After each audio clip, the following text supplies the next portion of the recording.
Bonjour et soyez tous les bienvenus dans cette émission spéciale.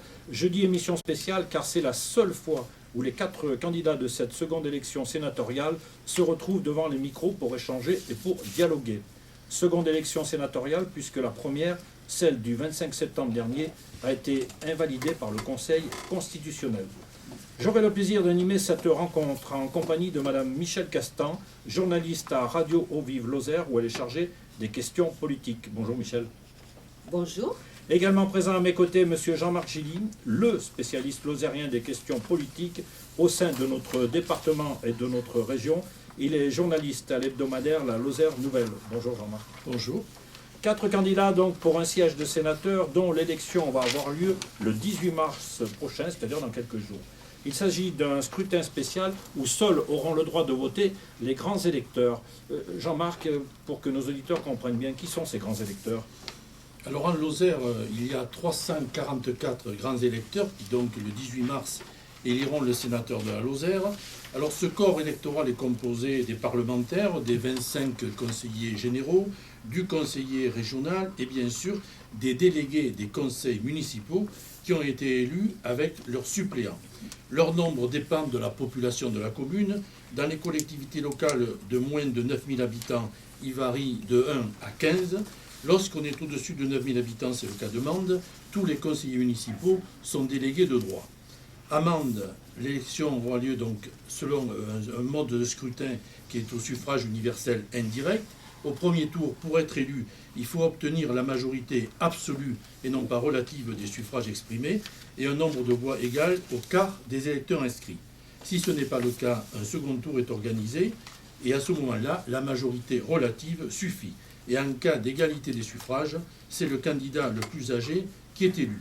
À Mende, le scrutin débutera à 8h30 dans la salle des fêtes de la préfecture. Il s'achèvera à 11h. Et s'il y a un second tour, il y aura lieu l'après-midi entre 15h30 et 17h30. À l'issue du scrutin qui se déroule, faut-il le rappeler, sous le contrôle des magistrats, les résultats seront proclamés. Et pour terminer, je vais vous rappeler quand même le résultat du 25 septembre 2011. Au premier tour, il y avait eu 344 votants, 338 suffrages exprimés. Alain Bertrand avait recueilli 168 voix, Jacques Blanc 169, Jean-François Pardigon une voix. Il y avait donc ballotage. Au deuxième tour, Alain Bertrand recueillait 173 suffrages, Jacques Blanc 169. Alain Bertrand était élu sénateur de la Lozère. Dans notre studio sont réunis les 4 candidats que nous allons présenter par ordre alphabétique. Tout d'abord, Monsieur Alain Bertrand, bonjour. Bonjour. Vous avez été élu conseiller municipal de Mende avant d'en devenir maire en 2008. Parallèlement, vous êtes élu au sein du conseil régional Languedoc-Roussillon, conseil régional dont vous êtes le vice-président, un des vice-présidents. Vous êtes également président de la communauté de communes Cœur de Lozère. Les rivières, lacs et étangs n'ont plus de secret pour vous, car vous êtes un amoureux de la pêche, surtout ces jours-ci. Qui est votre suppléant ou votre suppléante? C'est Guylaine Pantel, qui est la première adjointe au maire d'Ispagnac. Est-ce que ce portrait vous convient, Monsieur Bertrand? Vous voulez démentir quelque chose, ajouter quelque chose? Non, ça me convient, à part que je suis peiné de ne pas avoir pu faire l'ouverture de la pêche. Et ça, c'est terrible. Terrible, vous l'avez dit. Monsieur Jean-François Pardigon, bonjour. Bonjour. Vous êtes le secrétaire départemental du Front National pour la Lozère. Vous êtes élu au sein du conseil régional Languedoc-Roussillon depuis 2010, où vous êtes membre du conseil permanent. Qui est votre suppléant ou votre suppléante? Mon suppléant est Christian Chauchard, qui est naturothérapeute. Et nous sommes dans un département, évidemment, qui se prête à ce genre de médecine douce. Voulez-vous rajouter quelque chose sur ce portrait un peu rapide? C'est très bien. Je laisse la parole à Michel. Monsieur Jean-Paul Pourquier, bonjour. Bonjour. Vous êtes l'actuel président du conseil général de notre département depuis 2004. Vous avez succédé à Jean-Paul Pourquier. Vous avez été réélu à cette présidence en mars 2008 et en mars 2011. Vous avez été maire du Massegros de 83 à 2004. Vous êtes président de la communauté de communes du Cos et du Massegros et êtes également le suppléant du député M. Pierre Morel à l'huissier. Dans cette élection sénatoriale, qui est votre suppléant?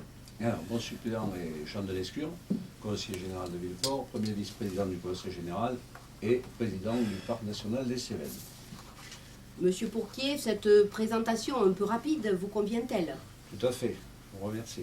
Merci. Monsieur Philippe Rochoux, bonjour. Bonjour. En 1995, vous êtes élu maire de la commune de Chanac, fonction que vous occupez encore aujourd'hui.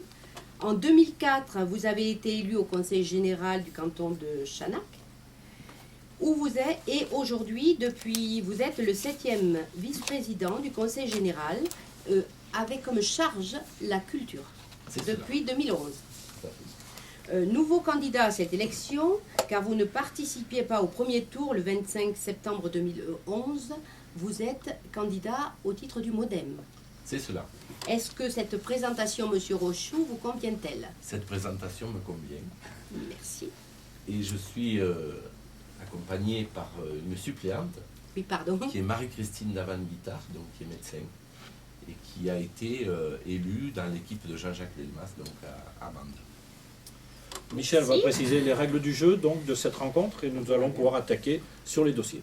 Alors, dans un instant, messieurs, vous allez débattre sur 5 dossiers, avec à chaque fois un temps de parole rigoureusement égal pour chacun d'entre vous. À la fin de la rencontre, vous disposerez de 4 minutes chacun pour conclure, toujours selon un ordre tiré au sort que vous avez réalisé tout à l'heure. Attention au temps de parole, vous disposerez chacun de 4 minutes, pas une seconde de plus par dossier.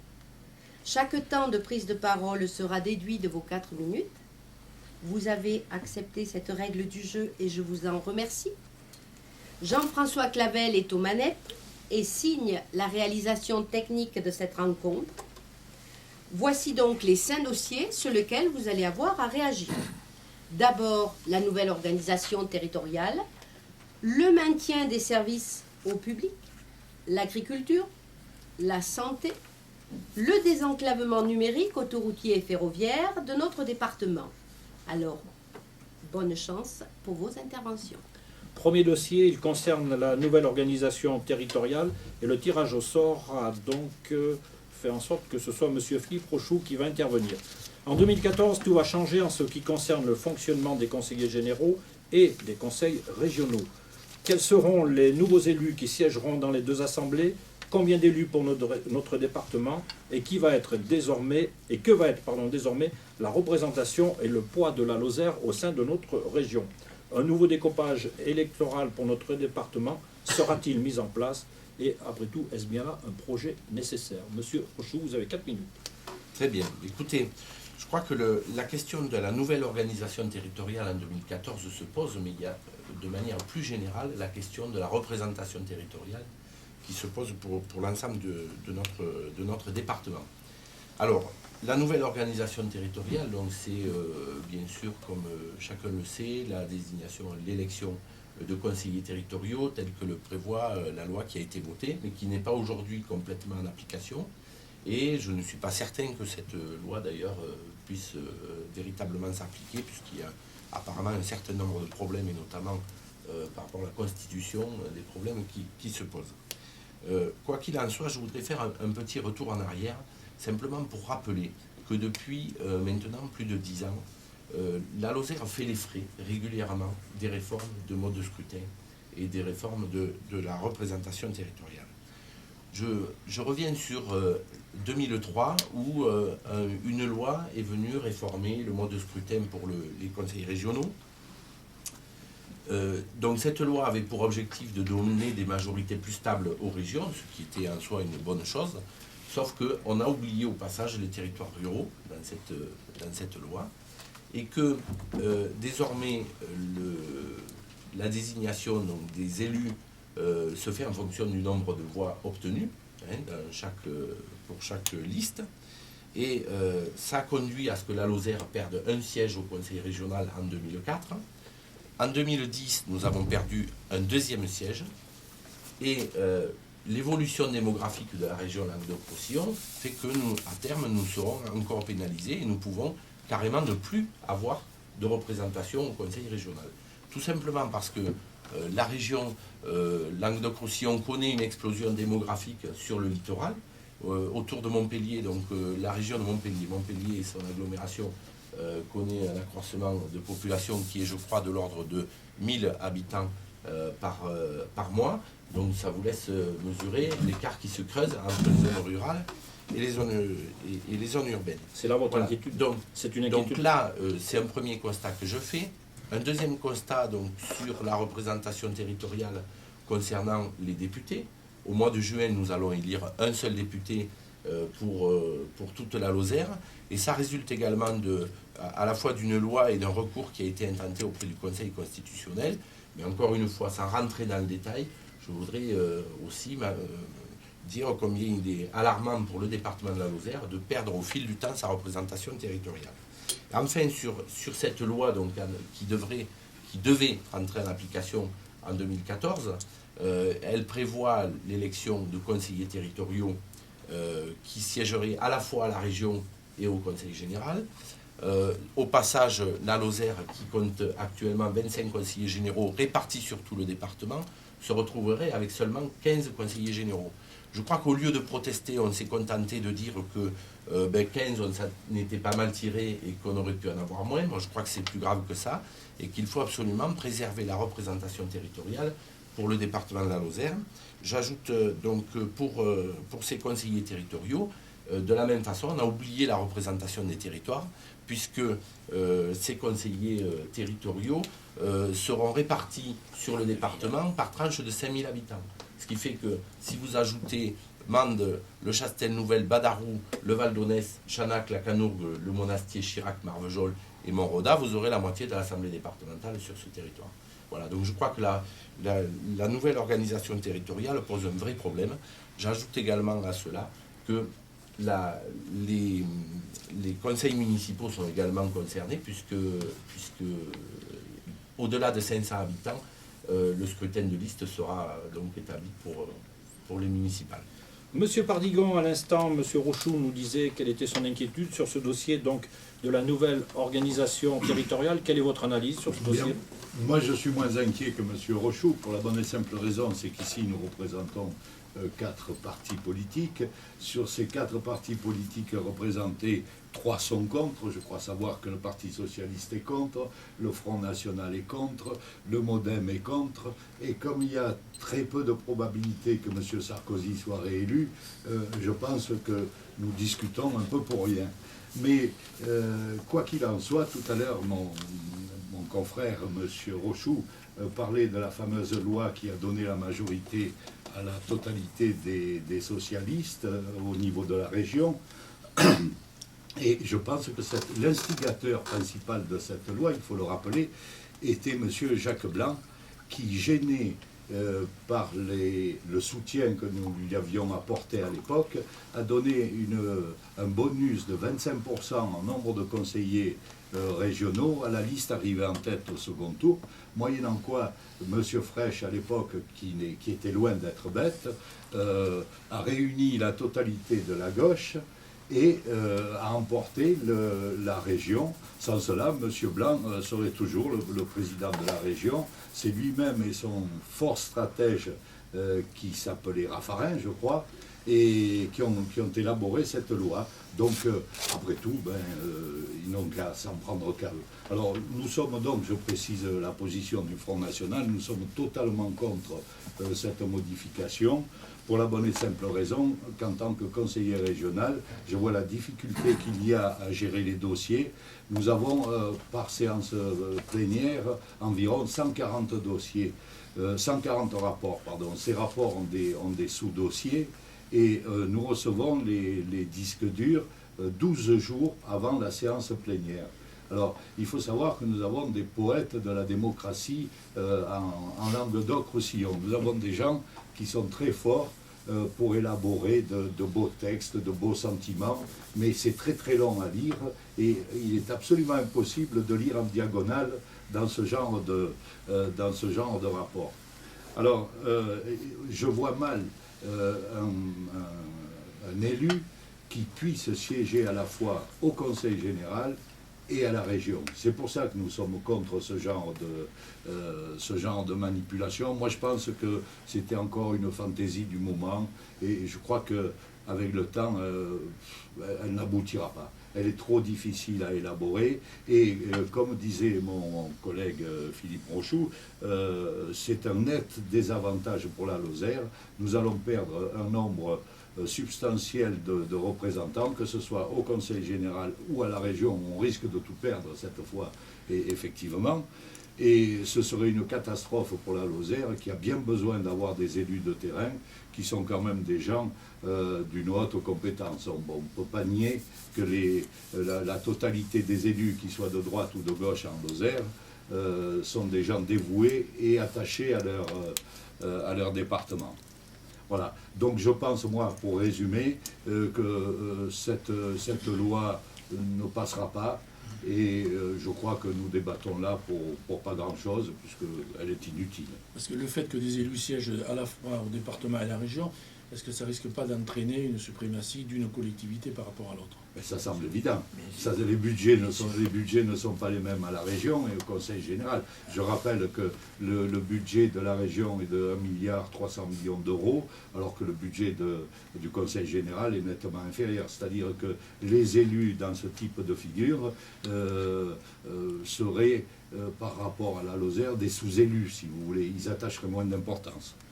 Monsieur Bertrand, on a entendu donc réagir à l'instant Monsieur Pardigon. Monsieur Rochoux avait également dit son inquiétude par rapport à ce dossier. Quel est votre sentiment, vous, sur ce dossier de la nouvelle organisation territoriale? Bien, j'ai le sentiment que c'est un dossier extrêmement important. D'ailleurs, au Sénat, j'étais pour mon groupe, le Rassemblement démocratique et social européen, le rapporteur pendant la nuit où on a proposé l'abrogation, un projet de loi portant l'abrogation du conseiller territorial, projet de loi qui a été voté donc au Sénat, et c'est sur les thématiques qui viennent être décrites que nous avons demandé cette abrogation, puisque supprimer par exemple 10 conseillers généraux en Lozère, ça touchera en plus les zones les plus fragiles, c'est vraiment encore taper sur la ruralité, taper sur l'hyper-ruralité. Je suis donc intervenu longuement devant M. Richer, et de même que nous avons demandé le report de la fameuse carte de réforme de l'intercommunalité, report que nous avons obtenu au Sénat, donc, et c'est moi qui ai fait ce job. Ensuite, à l'occasion de ce débat sur l'abrogation du conseiller territorial, je me suis très largement aperçu pendant la nuit que les sénateurs, mes collègues du groupe UMP, y étaient aussi assez largement défavorables, mais nous disant à demi-mot qu'ils avaient ordre de voter. Donc je pense effectivement que le bon sens serait de revenir sur cette mesure. Je crois qu'il faut maintenir les départements, il faut clarifier les compétences, il faut muscler les régions, clarifier les compétences, dire ce que doit faire l'État et ce que doivent faire les collectivités, parce que l'État fait les choses beaucoup moins bien souvent que les collectivités. Il faut ensuite modifier cette loi de 2003. Là, le travail n'a pas été fait, parce que c'était très facile à faire. C'est une ligne pour dire, en matière d'élection régionale, les petits départements auront un minimum de 3 ou 5 conseillers régionaux. Donc il faut faire cette loi. Ensuite, il faut bien entendu, et je l'ai dit à de nombreuses reprises, des fois on me fait dire le contraire, mais ce n'est que le temps d'une campagne, il faut refuser toute proportionnelle dans les élections locales. Je vois que les candidats au plan national parlent pour les législatives d'une petite dose de proportionnelle. Là, je n'y suis pas opposé. Je trouve que c'est bien qu'au Parlement national, il y ait une petite dose de proportionnelle. Toutefois, quand on débat là sur l'inter-collectivité, sur cette réforme territoriale, il ne faut pas oublier les moyens des collectivités, parce que ce qui est important, c'est ça. Et je crois que le vrai challenge de demain, il y a des nuages noirs qui pèsent un peu au-dessus de notre tête, c'est les moyens des collectivités. Parce que nous, dans l'hyper-ruralité, on a des initiatives, on a des projets et on n'est pas assez accompagné. Ça a été un des grands messages que j'ai voulu faire passer au Sénat et je suis parvenu à le faire passer. Je l'ai plaidé devant M. Lefebvre. Donc moi, je suis plutôt pour une république des maires et sur l'intercommunalité, comme je l'ai dit clairement au Sénat, la décision, c'est la décision des maires et en aucun cas la décision des préfets. Dieu sait que je suis pour un État fort, mais ce qui compte, c'est quand même ceux qui ont la légitimité, et ceux qui ont la légitimité, c'est nos collègues maires. Ensuite, j'ajouterai, puisque c'est à l'ordre du jour dans les débats que nous suivons à la télévision, qu'il y a déjà très longtemps, et je l'ai redit en intervention à M. Richert, moi je souhaite une modification de la Constitution pour que les parlementaires représentent à la fois les citoyens, ce qui est le sens même de la Constitution, et ce qui est leur première mission, mais en même temps un territoire. Ce qui, d'après moi, devait conduire, mais ne rêvons pas, il faudra du temps, à un Parlement avec une centaine de sénateurs, 2 députés par département, et je rejoins Philippe Rochoux, nous devrions avoir au moins 2 députés dans le département, cela serait suffisant pour faire vivre la démocratie. Monsieur Pourquier, sur ce dossier de la nouvelle organisation territoriale 2014, comment voulez-vous réagir? Alors, sur ce dossier combien important, d'abord vous dire que la réforme telle qu'elle a été votée du conseil territorial n'était pas celle que j'appelais de mes voeux, puisque j'avais plaidé pour le maintien du département et un élargissement des régions ou une suppression des régions et de ne garder que 8 ou 9 régions en France, pour la raison simple, c'est qu'au vu des compétences qu'elles exercent, il me semble-t-il, elles pouvaient les exercer mieux que ce qu'elles font aujourd'hui quand on parle de commerce à l'international, quand on parle d'un grandes infrastructures. On est souvent à cheval sur 3 ou 4 régions, quand on parle de recherche, quand on parle de formation, etc. Bon, ceci dit, ce n'est pas la réforme qui a été adoptée, celle qui a été adoptée a conclu au conseil territorial, qui siège à la fois au département et à la région, avec l'accord de l'inconvénient dans notre département de supprimer 10 conseillers généraux, mais de faire en sorte qu'il y ait 15 conseillers régionaux au lieu d'1 aujourd'hui. Alors déjà, me semble-t-il, il vaut mieux en avoir 15 sur 150 ou 160 que 1 sur 67 aujourd'hui. Ensuite, ce que je retiens de positif dans cette réforme, c'était le mode de scrutin, qui gardait un élu attaché au territoire. Scrutin majoritaire à 2 tours avec un élu attaché au territoire. Ça me paraît primordial, car c'est ce que nous connaissons au département, et qui fait son efficacité, sa réactivité.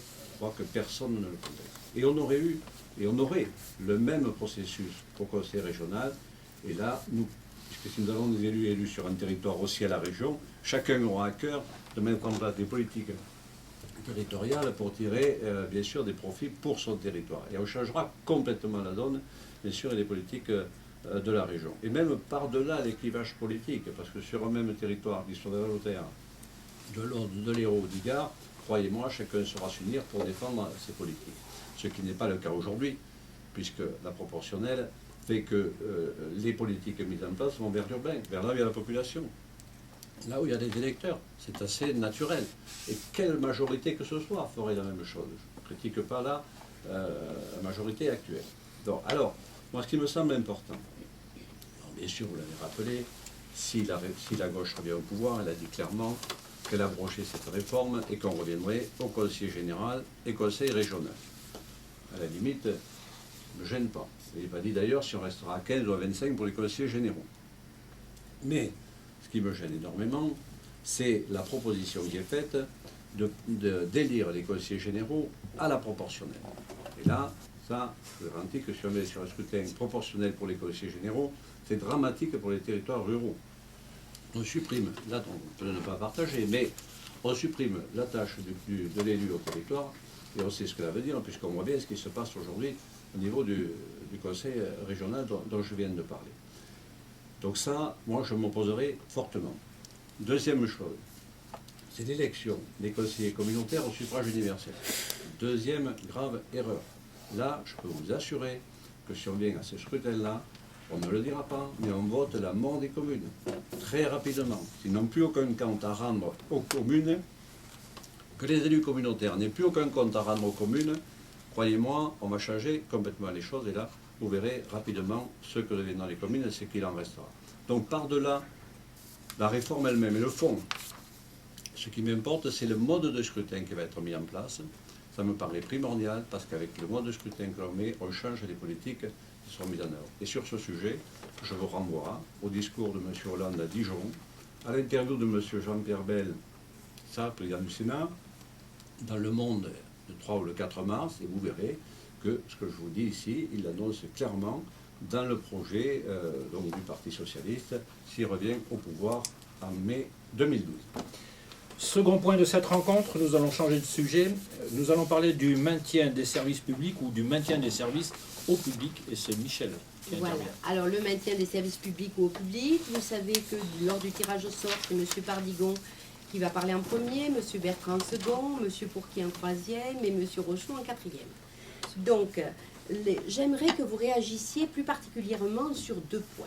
Le maintien des services publics au public, que doivent-ils devenir pour que la Lozère reste un département dynamique porteur d'espoir? Et puis, deuxièmement, un sujet qui préoccupe quand même de nombreuses personnes par rapport dans la ruralité, 400 000 normes en France, lois, décrets, circulaires et directives, qui sont difficilement adaptées aux territoires ruraux. Qu'en pensez-vous? Monsieur Pardicon, c'est à vous la parole. Oui, par le domaine des services publics est un domaine qui a été sacrifié par les gens en place depuis 30 ans. On le voit bien pratiquement, les lois, les pro-européistes sont obligés de réagir à certaines lois qui font que toute situation de monopole est interdite. Donc ça implique dans un deuxième temps que tous les services publics soient privatisés. On a des exemples flagrants sur le viaduc de Millau, où on a passé ça en PPP avec la société FH, alors qu'au départ, c'était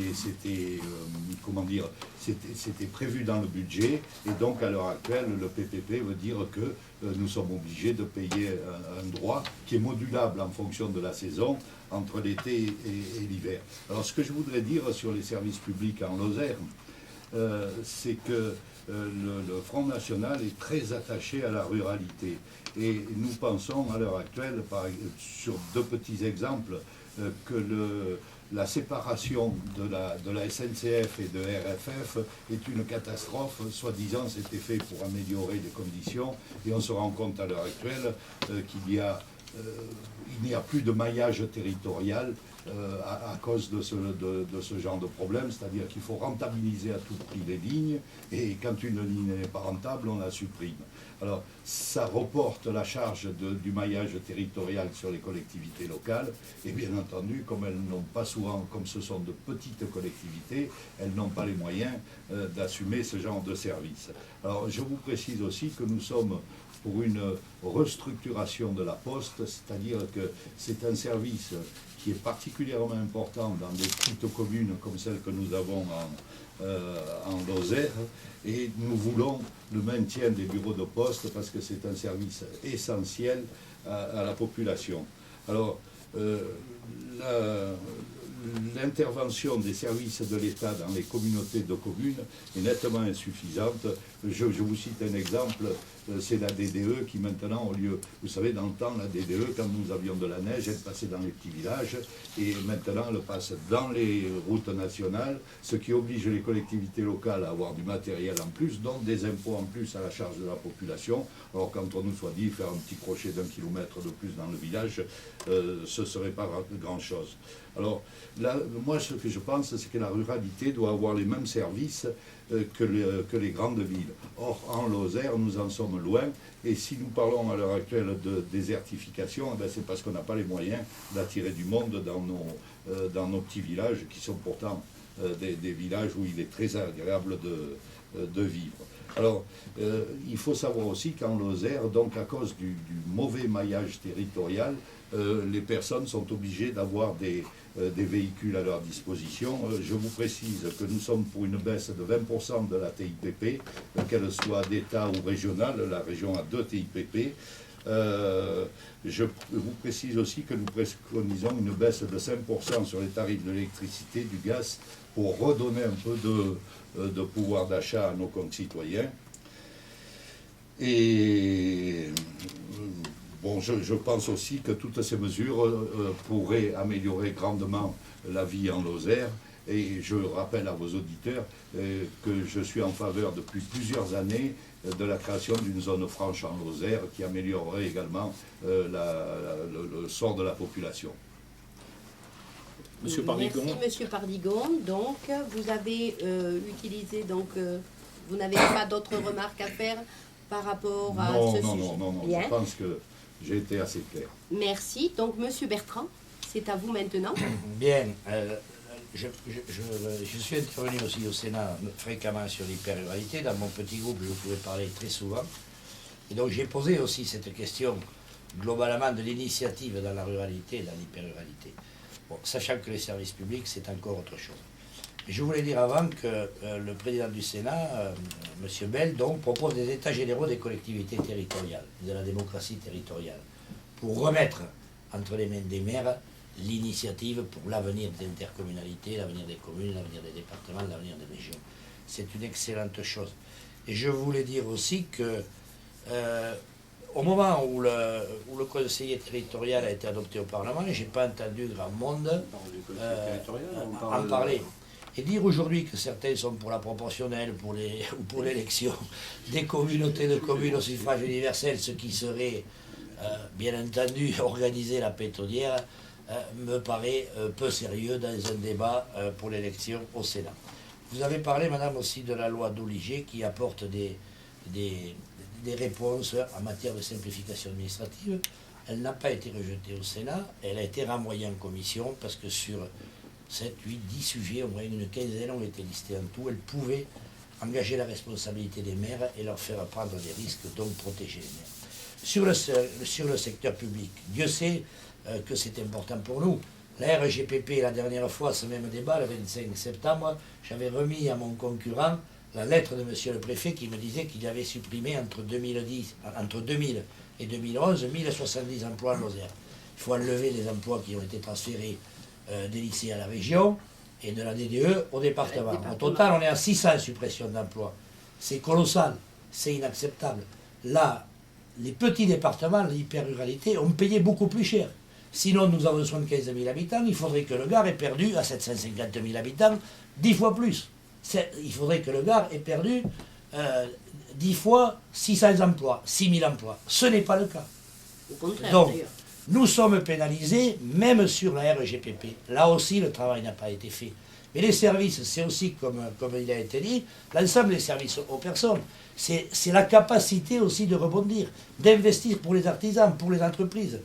La prime d'aménagement du territoire, que nous n'avons pas, alors que nos collègues de Millau ont, et que le Cantal a aussi. Et donc, ça pose finalement toute la thématique, comment rattraper les discriminations négatives, les désavantages que nous avons déjà, parce que nous sommes pénalisés, pas d'avion pour Paris, pas d'université, c'est le département et la ville de Mende qui sont obligés de payer des emplois pour avoir le peu d'universités que nous avons, des études plus chères pour les enfants, le prix du carburant plus cher, des fruits et légumes plus chers, nous sommes pénalisés sur tout. Donc il faut trouver des discriminations positives, c'est pour ça que j'aborde cela sur le thème de l'hyper-ruralité. Qu'est-ce que c'est précisément cette notion d'hyper-ruralité à laquelle vous faites souvent référence? C'est assez simple et je l'ai déjà largement popularisé au Sénat et finalement j'ai trouvé écho sur tous les bancs.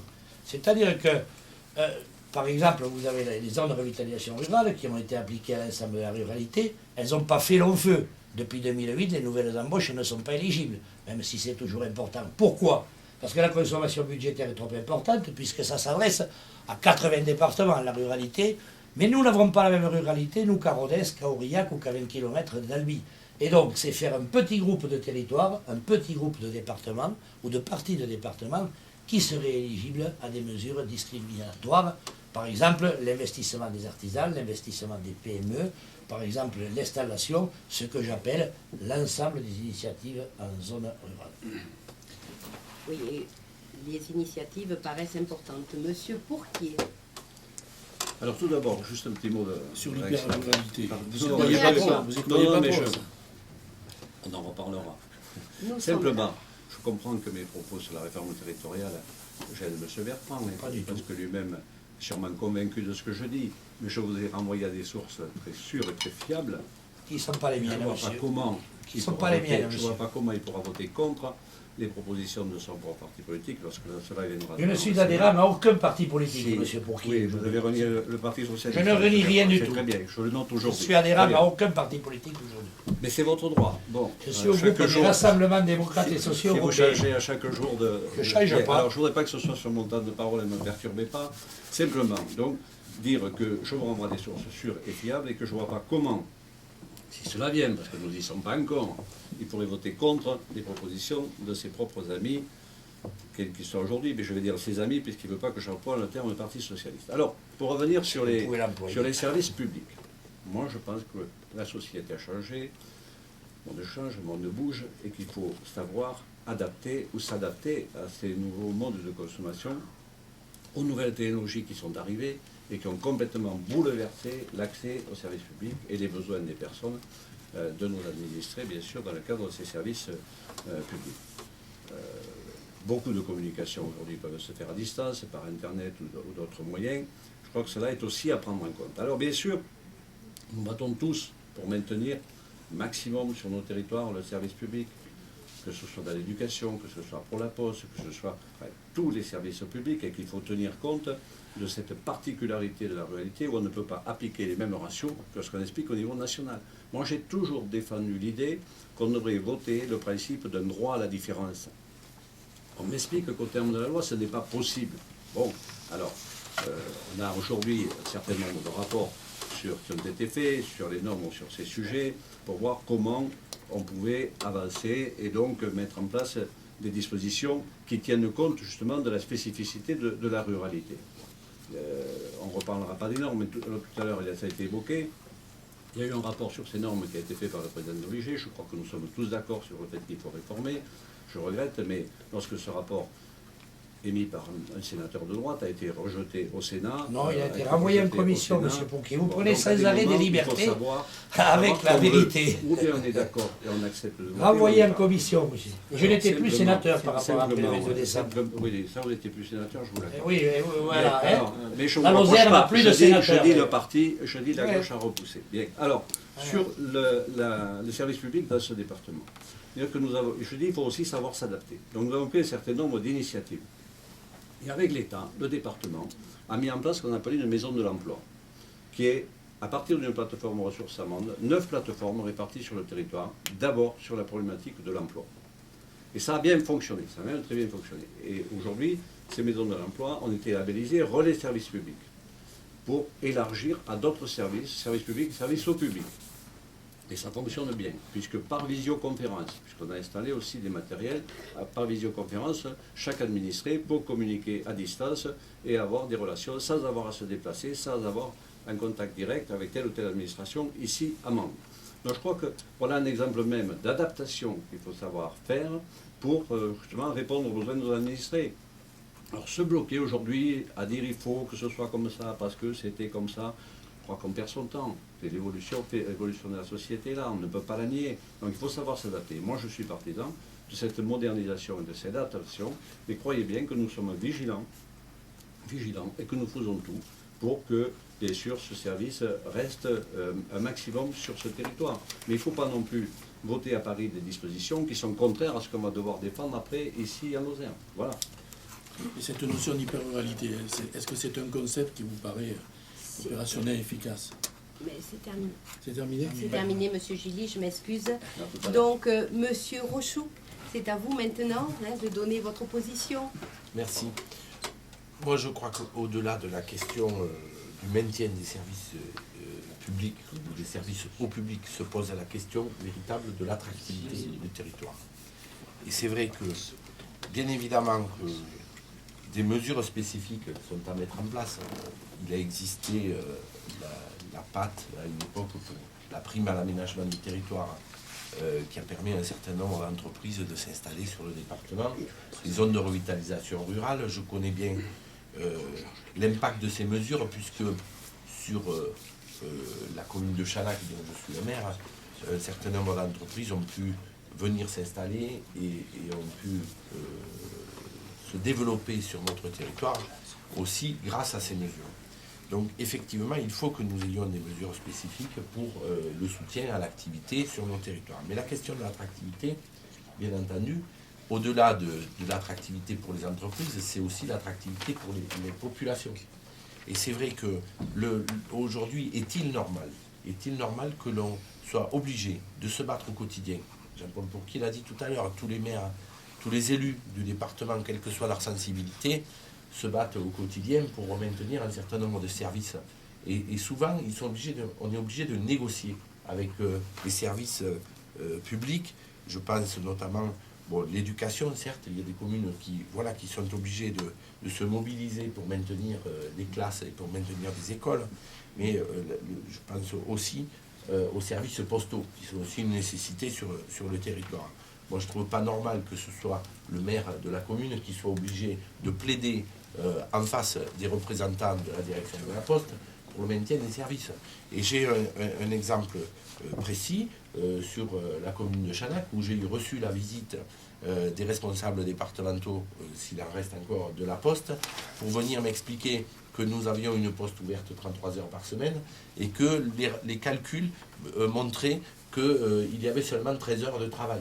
Je trouve que ce genre de calcul est absurde, parce que la question de l'attractivité, c'est précisément le contraire. Il faut pouvoir offrir plus de services pour renforcer notre attractivité du territoire. Et donc j'ai fait la démonstration aux responsables de la Poste qui sont venus me voir. Je leur ai dit, si on part de votre principe, mon boulanger qui va vendre moins de pain en hiver, il va réduire ses horaires d'ouverture, et bien il va vendre encore moins du pain. Et donc, moins on aura d'ouverture, donc il ne faut pas partir sur cette idée de vouloir adapter les horaires d'ouverture au volume d'activité. Et en cela, c'est vrai que la spécificité du département est extrêmement importante à défendre.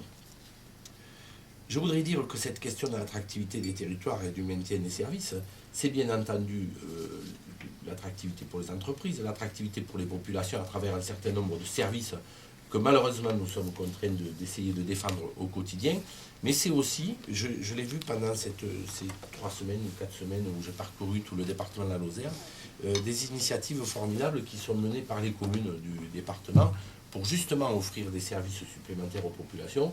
Je pense en termes de services aux personnes, à la population, notamment aux personnes âgées. Je pense à l'accueil de la petite enfance et à l'accueil des familles. Et donc, beaucoup d'initiatives qui sont prises par les communes, justement pour offrir plus de services publics et plus de services au public. Et donc, je crois qu'il y a vraiment une véritable contradiction entre les efforts qui sont développés sur le territoire par les collectivités territoriales et la politique qui est menée au niveau national. Mais je crois que là aussi, c'est une volonté qui dépasse largement les clivages politiques. Et je crois que ça concerne tous les élus ruraux, que ce soit des gens de gauche, ou de droite ou du centre. Oui, je crois que vous avez tous souligné de toute façon le besoin d'attractivité, qu'il s'agisse de l'école et de toutes les autres structures justement dans un département rural.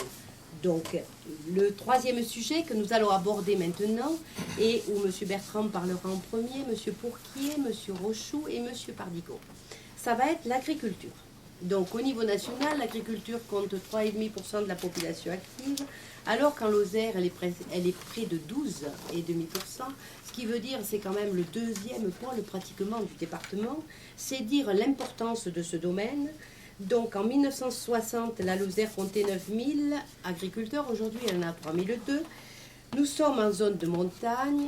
Quelles doivent être les caractéristiques de cette agriculture spécifique? S'installer pour un jeune agriculteur est-il aujourd'hui encore possible? À la suite de la sécheresse de 2011 et justement avec l'avenir qui se profile pour 2012, comment envisagez-vous l'agriculture de demain, sans oublier la loi sur les semences de ferme? Voilà. Donc, Monsieur Bertrand, vous avez la parole. Votre question, pardon, est très vaste. Oui. Mais je crois qu'en préambule, ce que je dirais, c'est que les agriculteurs, ils veulent vivre sur un territoire vivant aussi, un territoire où il y ait des services, où il y ait de l'artisanat, des PME, où il y ait des écoles, des postes, un territoire qui soit attractif. Donc là, tout est dans tout. Et par contre, sur les services publics, bien entendu, qui sont importants pour le territoire. Je m'inscris en faux sur l'ERSAT que seraient les pseudo-maisons des services publics. C'est pas ça qui fera maintenir le service public de santé, ou le service public de la poste, ou le service public de l'école. Donc soyons vigilants. Défendre le service public, c'est pas au moment des élections, c'est tout le temps, quand on aime son territoire, quand on aime les Lozériens et quand on aime la Lozère. Sur l'agriculture, au Sénat, j'ai eu la chance d'être, il n'y a que 4 commissions, à la commission de l'économie, pour justement défendre et représenter pour mon groupe, le Rassemblement démocratique et social européen, l'élevage, la montagne et être le représentant sur la politique agricole commune. Ce qui m'a permis d'intervenir déjà sur la sécheresse une première fois devant Monsieur le maire, pour lui dire, bien sûr, ça c'était début octobre avant qu'il repleuve, qu'il y avait eu 350 millions d'euros de débloqués, il y avait des départements où il avait replu, dans le nôtre il n'avait pas replu, qu'on souhaitait une autre répartition, ce qui d'ailleurs a été fait, et pour lui dire à travers une longue intervention que l'élevage c'était l'aménagement finalement de 2/3 de notre pays, la France, que c'était extrêmement important. J'étais ensuite rapporteur de mon groupe au Sénat sur le budget de l'agriculture, où je suis longuement intervenu sur nos problématiques lozériennes. Je vais vous faire une confidence. Il n'y a pas beaucoup de spécialistes de la ruralité à Paris, à travers tous les bancs au Sénat. Et il n'y a pas non plus beaucoup de spécialistes de l'agriculture. Je vais vous raconter une anecdote. En séance de la commission économie, où nous examinions donc le budget 2012 de l'agriculture, il y avait 50 sénateurs présents, dont au complet, dont votre serviteur. Le budget, outre qu'en 2012 il était à la baisse, a été présenté, discuté. Ça a duré environ 2 heures. Au bout des 2 heures, je suis intervenu pour dire, mais vous n'avez pas l'impression d'avoir fait un oubli? Ah ben non, quoi, qu'est-ce qu'il y a? Je dis, mais on a parlé de l'élevage? Ah non, personne n'avait parlé de l'élevage. Tout banc confondu. C'est vous dire un peu ce qu'il y a de travail à faire dans la Haute Assemblée pour redonner sa place à l'élevage, qui est notre agriculture, quand même. Voilà. Donc moi, bien sûr, je suis intervenu sur l'indemnité compensatrice d'handicap naturel, la PHAE, les parcours en sous-bois, toute l'actualité de notre agriculture, notamment en disant que sur l'indemnité compensatrice d'handicap naturel, il fallait faire que l'enveloppe puisse progresser, ne soit pas bloquée d'un budget sur l'autre. Je suis intervenu sur le problème de l'installation, où avec nous faisons de très très bonnes choses en Lozère. Je suis intervenu sur les semences de ferme et leur réutilisation en disant à M. le maire, qui est un homme d'ailleurs excellent, nos anciens doivent se retourner, monsieur, dans leur tombe. Mais il y a peu de monde qui est intervenu pour le dire. Je suis intervenu fortement sur le problème de l'eau, en lui disant, monsieur le maire, vous vous rendez compte, au budget national de l'agriculture, il y a 2 millions d'euros pour le problème de l'eau, alors que nous, en Lozère, nous avons besoin de retenues collinaires, nous avons besoin de bassins de stockage, et rien que sur la problématique de l'eau lozérienne, il nous faudrait peut-être une dizaine de millions d'euros par an, et en croisant les financements de l'État, de la région et des départements. Donc, un vrai challenge. L'agriculture lozérienne est très très mal prise en compte à Paris, du moins au Sénat. Voilà, Monsieur Pourquier, donc c'est à vous la parole maintenant. Bien, alors juste un petit mot sur le thème précédent concernant les services publics, puisque M. Bertrand y est revenu. J'ai dit qu'il ne fallait pas voter à Paris des lois qui soient contradictoires avec ce qu'on a appris sur le territoire, ce qu'on applique sur le territoire. Je crois que les gouvernements de gauche comme de droite ont privatisé un certain nombre de services publics, donc il ne faut pas s'étonner qu'après il y ait quelques conséquences sur le territoire comme le nôtre. Et j'ai dit qu'il fallait s'adapter. Pourquoi? Parce que chez moi j'ai fait l'expérience de maisons d'emploi, avoir les services publics couplés avec une agence postale, et comme par hasard, pas moi qui le dis, c'est la Poste, le chiffre d'affaires du bureau de poste a augmenté de 40%. Voilà, c'est tout, point. Alors sur l'agriculture, nous avons besoin dans ce département d'une agriculture forte qui tire une meilleure valeur ajoutée, ou la plus grande valeur ajoutée de ses produits. Et pour cela, je crois là aussi avoir pris une initiative importante avec la construction d'un abattoir dans ce département. Nous avons porté avec la profession. J'espère qu'il est naturel. Il est HQE, monsieur. Et avec la région. HQE. Alors, je vais pas l'oublier, ne vous en faites pas. Je dis, j'ai porté parce que je crois avoir largement contribué au portage du dossier, au montage de l'opération. Il a fallu monter une scène spécifique. Et pour avoir les meilleurs financements possibles, sinon nous étions montés à 40% de financement, et il ne pouvait fonctionner et être compétitif. Donc nous avons su faire, nous avons été chercher les financements de l'État, de la région et du département. Cet abattoir est aujourd'hui ouvert et permettra le maintien de ces filières de qualité sans lesquelles elles auraient disparu puisqu'il y avait obligation d'abattre sur le territoire. Alors plus généralement, nous avons besoin d'une agriculture qui ait une valeur ajoutée. Nous avons beaucoup de jeunes agriculteurs motivés, une installation plus importante qu'ailleurs en termes de pourcentage. Donc les gens sont là, ont envie d'y vivre, ont envie d'y rester, et heureusement, j'allais dire, pour ce territoire. Mais cela passe par le fait qu'il faut être vigilant, et notamment vigilant, dans la réforme de la PAC qui s'annonce pour 2013. Et là, je pense que les parlementaires auront à faire des propositions Bon, se dessinent les contours de cette nouvelle PAC, mais rien n'est complètement arrêté aujourd'hui. Nous devons être vigilants sur le fait de protéger une agriculture de montagne, puisqu'il s'agit bien de ça ici, et là, mettre en place des dispositifs qui accompagnent et qui aident cette agriculture de montagne. Parce qu'on sait bien que sans les aides, malheureusement, l'agriculture n'est pas viable aujourd'hui. Alors, il faudra faire attention, parce qu'on nous parle beaucoup de verdissement. Alors certes, il faut protéger l'environnement, tout à fait d'accord. Mais il faut voir jusqu'où on va. Il ne faut pas mettre en péril les exploitations elles-mêmes. Si les contraintes sont telles ou sont trop importantes et viennent empêcher les agriculteurs de produire à des coûts raisonnables et qui soient compétitifs, nous allons pénaliser. Donc il faut absolument être vigilant aujourd'hui sur ces sujets. Voilà, donc moi, sur les semences, effectivement, moi aussi je m'oppose à cela, c'est une aberration. Mais il faut savoir que dans ce département, bon, peu d'agriculteurs sont concernés, puisqu'il s'agit des producteurs au-delà de 92 tonnes. On veut dire qu'il y en a très peu dans le département. Je connais bien le sujet. Mais quand même, principe général, c'est une aberration. Donc, agriculture moderne, compétitive, qui est stable, parce que s'il n'y a pas d'installation et s'il n'y a pas de jeunes agriculteurs, c'est l'ensemble du territoire rural qui va être pénalisé demain. Quand on parle de maintien, population, de services, etc., s'il n'y a pas de tissu, ce qui fait la base aujourd'hui, l'essentiel de notre économie, c'est quand même l'agriculture. Certes, il y a les artisans, les commerçants, mais quand même, c'est l'agriculture. Donc, il nous faut une agriculture forte, de montagne, que l'on puisse accompagner et aider. Et autre mesure qui me paraît aussi importante au travers de ce que je viens de dire, c'est par exemple dans le cadre du classement à l'UNESCO, patrimoine mondial UNESCO d'Écosse et Cévennes, c'est l'agropastoralisme qui a été reconnu. Donc si on veut demain maintenir des agriculteurs dans ce territoire, qui puissent continuer à l'entretenir, à le faire vivre, parce qu'il s'agit là du maintien du classement, on peut nous l'enlever un jour, mais il faut trouver une mesure spécifique dans la réforme de la PAC qui puisse accompagner ces agriculteurs dans le cadre de ce classement. Ça me paraît ça. Voilà. Merci, Monsieur Porquier. Monsieur Rochoux, c'est à vous. Merci. Bon, on a fait un petit peu, bien sûr, le tour de toute la question de l'agriculture, effectivement, avec plusieurs handicaps qui se posent à notre agriculture, des handicaps naturels, on l'a dit, hein, c'est une zone de montagne, évidemment, où on ne peut pas avoir, bien sûr, la même rentabilité de production qu'ailleurs.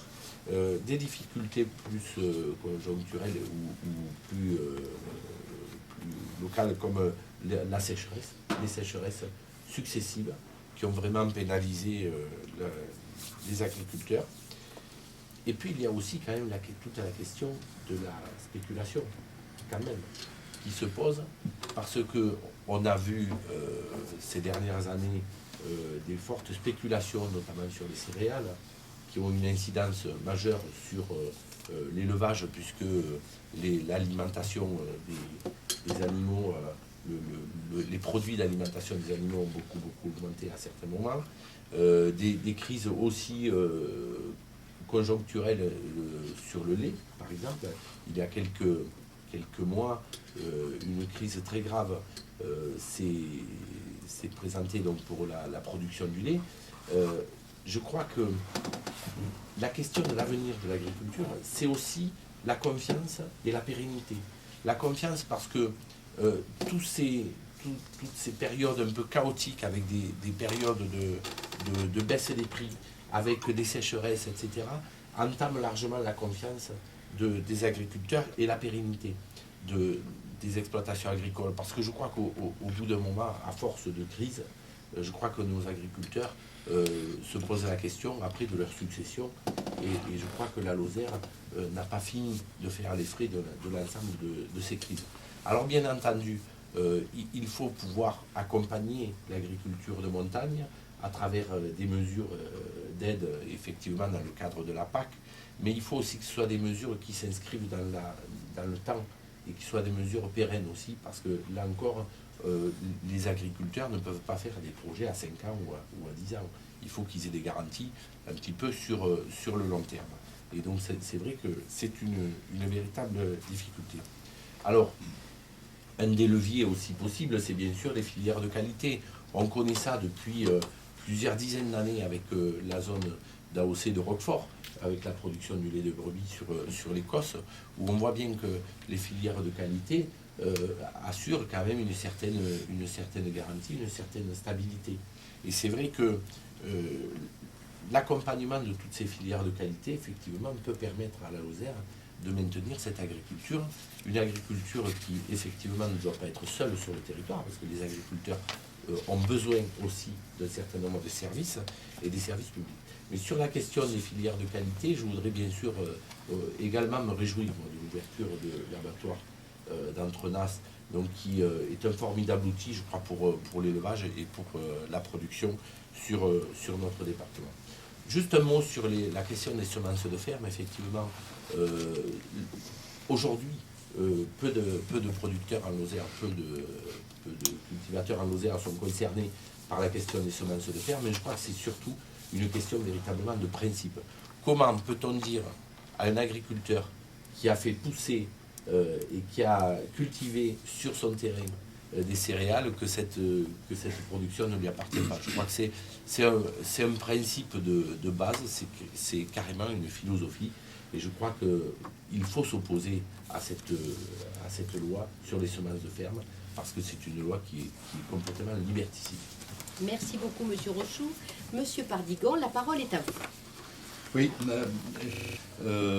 c'est très coûteux, c'est polluant en énergie. On ne voit pas bien l'intérêt de manger des tomates qui n'ont aucun goût au mois de janvier en Lozère. Ça ne sert absolument à rien. Elles sont très chères d'abord. Mais justement, il faut que le consommateur devienne raisonnable et dise si nous ne mangeons pas de tomates en hiver, on les mangera quand la saison sera là. C'est ce qu'ont fait nos anciens pendant des millénaires. Par rapport à Monsanto, il est évident que je rejoins votre position parce que il est scandaleux à l'heure actuelle de voir des groupes puissants, parce que Monsanto est une société très puissante, imposer à nos agriculteurs des mesures aussi draconiennes, aussi aberrantes. Les anciens doivent se retourner dans leurs terres. Non seulement on empêche le réensemencement, mais en plus de ça, Monsanto vend les produits destinés à protéger ce genre de production. C'est aberrant. On croit rêver. Comment est-ce qu'on en est arrivé là? Comment est-ce que vous, nos dirigeants des 30 dernières années, êtes arrivés à tolérer ce genre de choses, si ce n'est par une certaine compromission à ces grands groupes? Je dis vous, c'est pas forcément vous nominativement, ce sont vos partis respectifs qui pendant des années ont baissé la tête devant le pouvoir financier de ces groupes, et Monsanto en particulier. Alors moi je dis à nos agriculteurs, et qui sont souvent des maires de petites communes d'ailleurs, je leur dis, si vous voulez que cela change, n'hésitez pas à voter pour des gens du Front National, parce que nous sommes les seuls à vous défendre et les seuls à pouvoir garantir à notre nation l'indépendance alimentaire. Bien, nous venons de terminer donc ce sujet sur l'agriculture. Il n'en demeure pas moins que l'agriculteur est quand même important dans un département vaste comme le nôtre, car il est quand même le protecteur de l'environnement. Et donc, nous devons également aider cette agriculture.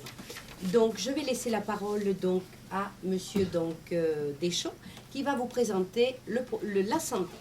Un dossier donc important sur l'agriculture. Il est un autre dossier extrêmement important pour la Lozère. Tous ceux sont importants. C'est celui de la santé. Et c'est Jean-Marc Gilly qui va vous demander d'intervenir. Alors la Lozère a une vocation sanitaire et sociale incontestable. Et ce secteur est le premier employeur du département. Et pourtant, des menaces pèsent sur le maintien de cette activité. Alors comment répondre mieux aux besoins? Ne faut-il pas, dans certains cas, innover?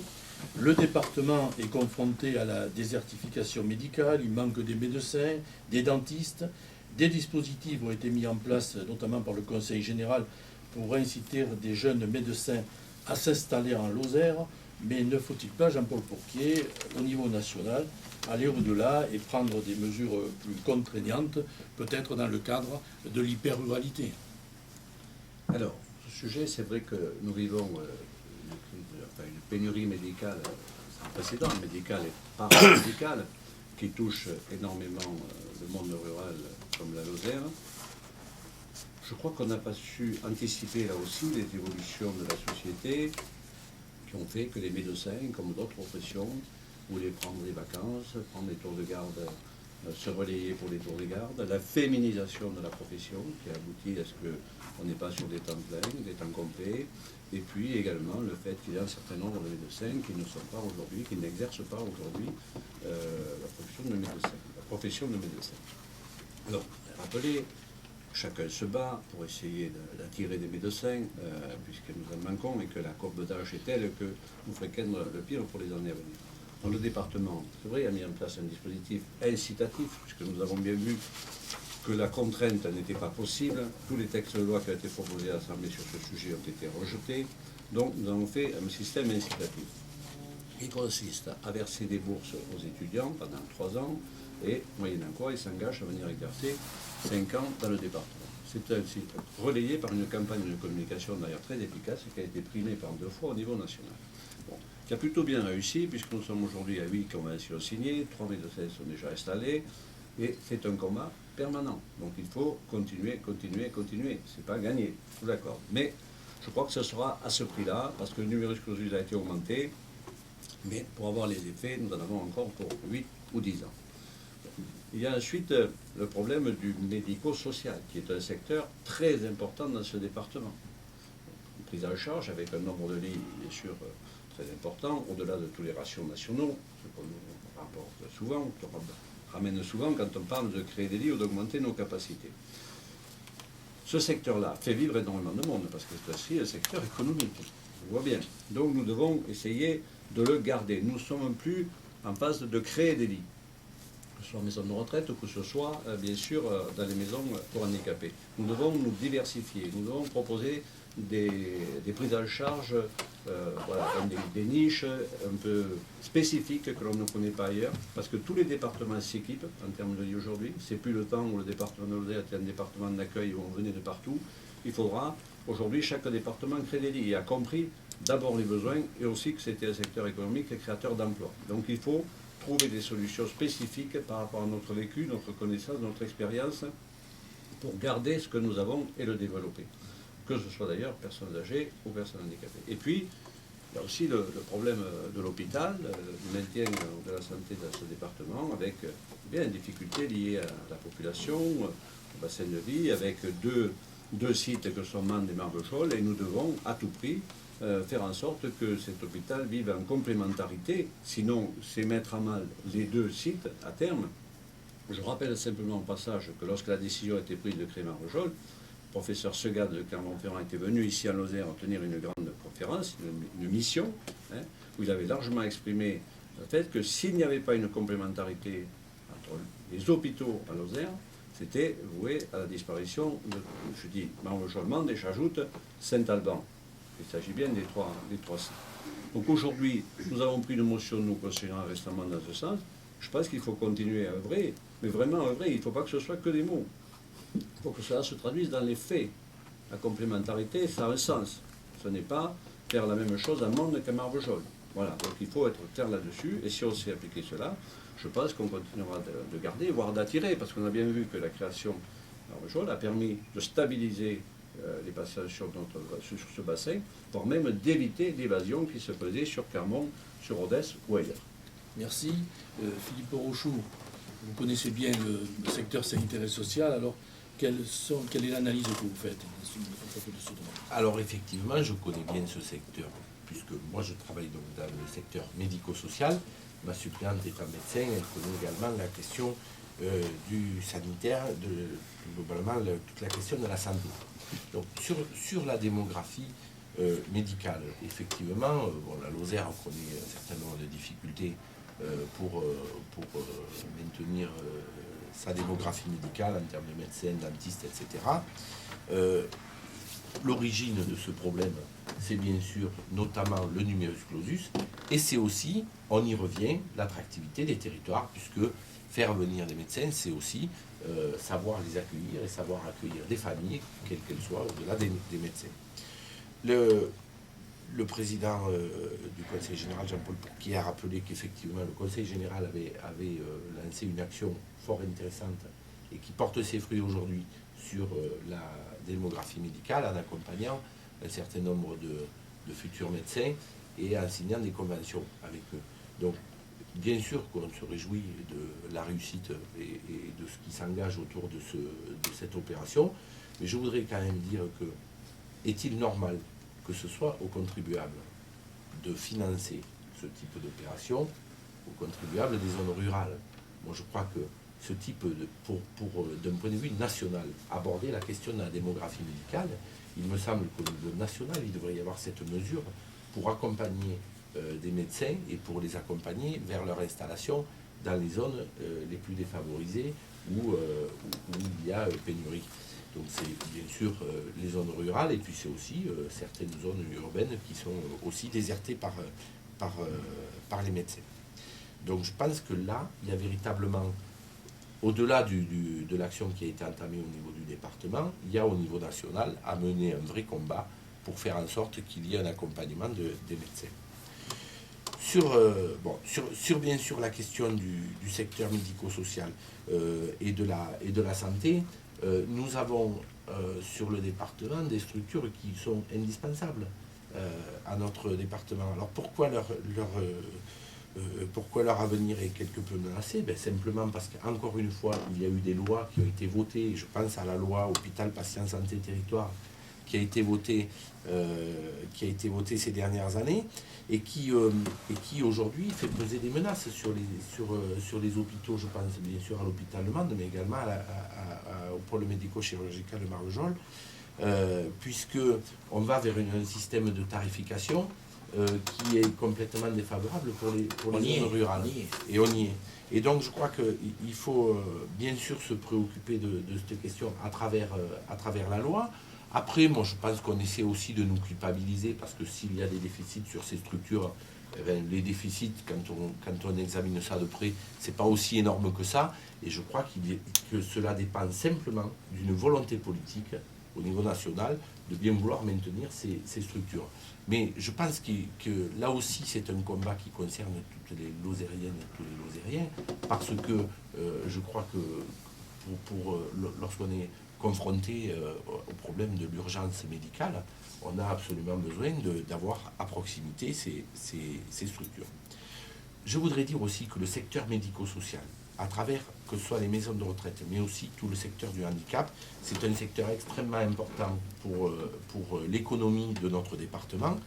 Et je crois que si nous ne savons pas sauver le secteur sanitaire, les hôpitaux de notre département, nous mettons en péril le secteur médico-social. Je voudrais simplement conclure en disant qu'il y a eu un travail formidable qui a été fait par la conférence de territoire de santé en Lozère, dont on n'a pas parlé, qui peut-être au départ n'avait pas vocation à s'impliquer comme ça, mais grâce aux personnes qui la composent, il y a eu un vrai travail de réflexion autour de la complémentarité entre l'hôpital et la clinique de Marvejols. Merci Philippe Rochou. Jean-François Pardigon, je crois que dans ce domaine, vous préconisez notamment pour faire face à des désertifications médicales, des mesures au niveau national qui seraient beaucoup plus contraignantes. Assez contraignantes, oui. Je voudrais d'abord faire constater que M. le vice-président du Conseil général a encensé son président, ce qui semble tout à fait normal. C'est très bien, c'est de l'autosatisfaction. J'en suis ravi, messieurs, bravo. Je voudrais dire que le constat qui est fait sur la santé en Lozère, où le bilan est catastrophique. Alors nous avons, nous, des mesures spécifiques. Il faut savoir qu'au Front National, nous sommes en faveur des maisons de santé sous contrôle des hôpitaux. C'est-à-dire avoir des maisons de santé délocalisées dans chaque grande ville de la Lozère, lesquelles regrouperaient plusieurs médecins, plusieurs infirmières, et permettrait d'avoir un soin de proximité. Alors ça peut se faire comment? J'ai entendu tout à l'heure M. Pourquier dire qu'il avait mis en place un système pour fixer des médecins. C'est vrai que le Conseil général paie certaines études de médecins pour pouvoir les fixer en Lozère. Mais c'est nettement insuffisant parce que ce médecin va se retrouver tout seul, lâché dans la nature, et il va avoir les mêmes contraintes comme nos vieux médecins qui sont des gens d'un dévouement exceptionnel. c'est-à-dire qu'ils n'auront plus de samedi, plus de dimanche. Le personnel médical ne veut plus ce genre de contraintes. Donc c'est par le biais de maisons de santé qu'on pourra arriver à mailler le territoire de façon médicale. Alors on a parlé tout à l'heure du numerus clausus. J'ai entendu M. Pourquier dire qu'il était en augmentation. Moi les chiffres que j'ai, c'est 3500 actuellement médecins formés par an, et si notre présidente arrive au pouvoir, nous passerons ce numerus clausus à 6000. Il existe à l'heure actuelle un autre problème, c'est la concurrence des médecins étrangers qui viennent accepter des bas salaires dans notre pays et qui concurrencent nettement les médecins en place. Ce que nous leur demandons, c'est de ne pas accepter justement cette baisse salariale et d'être payé comme tout le monde. Et de toute façon, avec l'augmentation du numerus clausus, je pense que nous aurons suffisamment de médecins français pour pouvoir venir soigner notre population. Alors nous avons une autre mesure aussi, c'est d'aider grandement, justement dans le cadre du numerus clausus, d'aider les étudiants de façon à ce que ceux-ci soient tributaires vis-à-vis de l'État et est une obligation d'exercer pendant 2 ans justement dans une de ces maisons de santé qui serait installée dans les principales villes de la Lozère. Alors, ils auraient donc cette période probatoire de 2 ans avant d'être définitivement titularisés. Alors, il faut aussi simplifier les actes administratifs parce qu'on se rend compte à l'heure actuelle qu'avec les complications qu'implique la CCSS de la Lozère, c'est une machine administrative et il faut simplifier ce genre de réforme. Je peux vous citer un exemple. Quand vous êtes transporté contre votre gré médicalement et que vous êtes dépendant, il faut savoir qu'on ne vous rembourse pas l'ambulance. Pourquoi? Parce que vous n'avez pas demandé l'entente préalable. Alors je voudrais savoir comment on peut, étant dans une situation d'urgence, avoir un téléphone, une machine à écrire ou un ordinateur et faire une entente préalable dans ce cas-là. C'est vraiment une aberration, on croit rêver, mais malheureusement ça existe. Alors il faut aussi reconnaître le statut du médecin. Il faut se rappeler ce qu'était le médecin d'antan.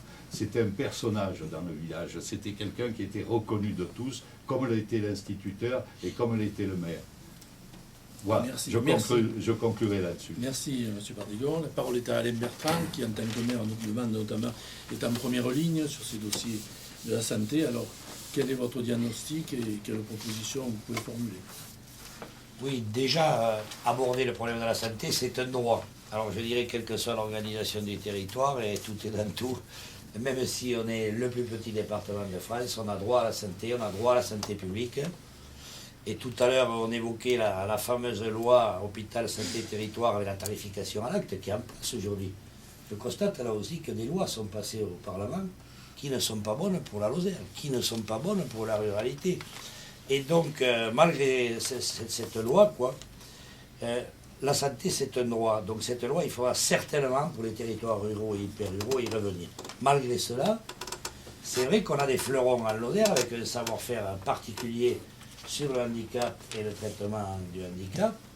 C'est vrai qu'on a une tradition aussi de traitement psychiatrique de haut niveau, qui viennent de docteurs originaires de Lozère et qui ont conduit le traitement des patients à un très haut niveau et qui est reconnu au plan national.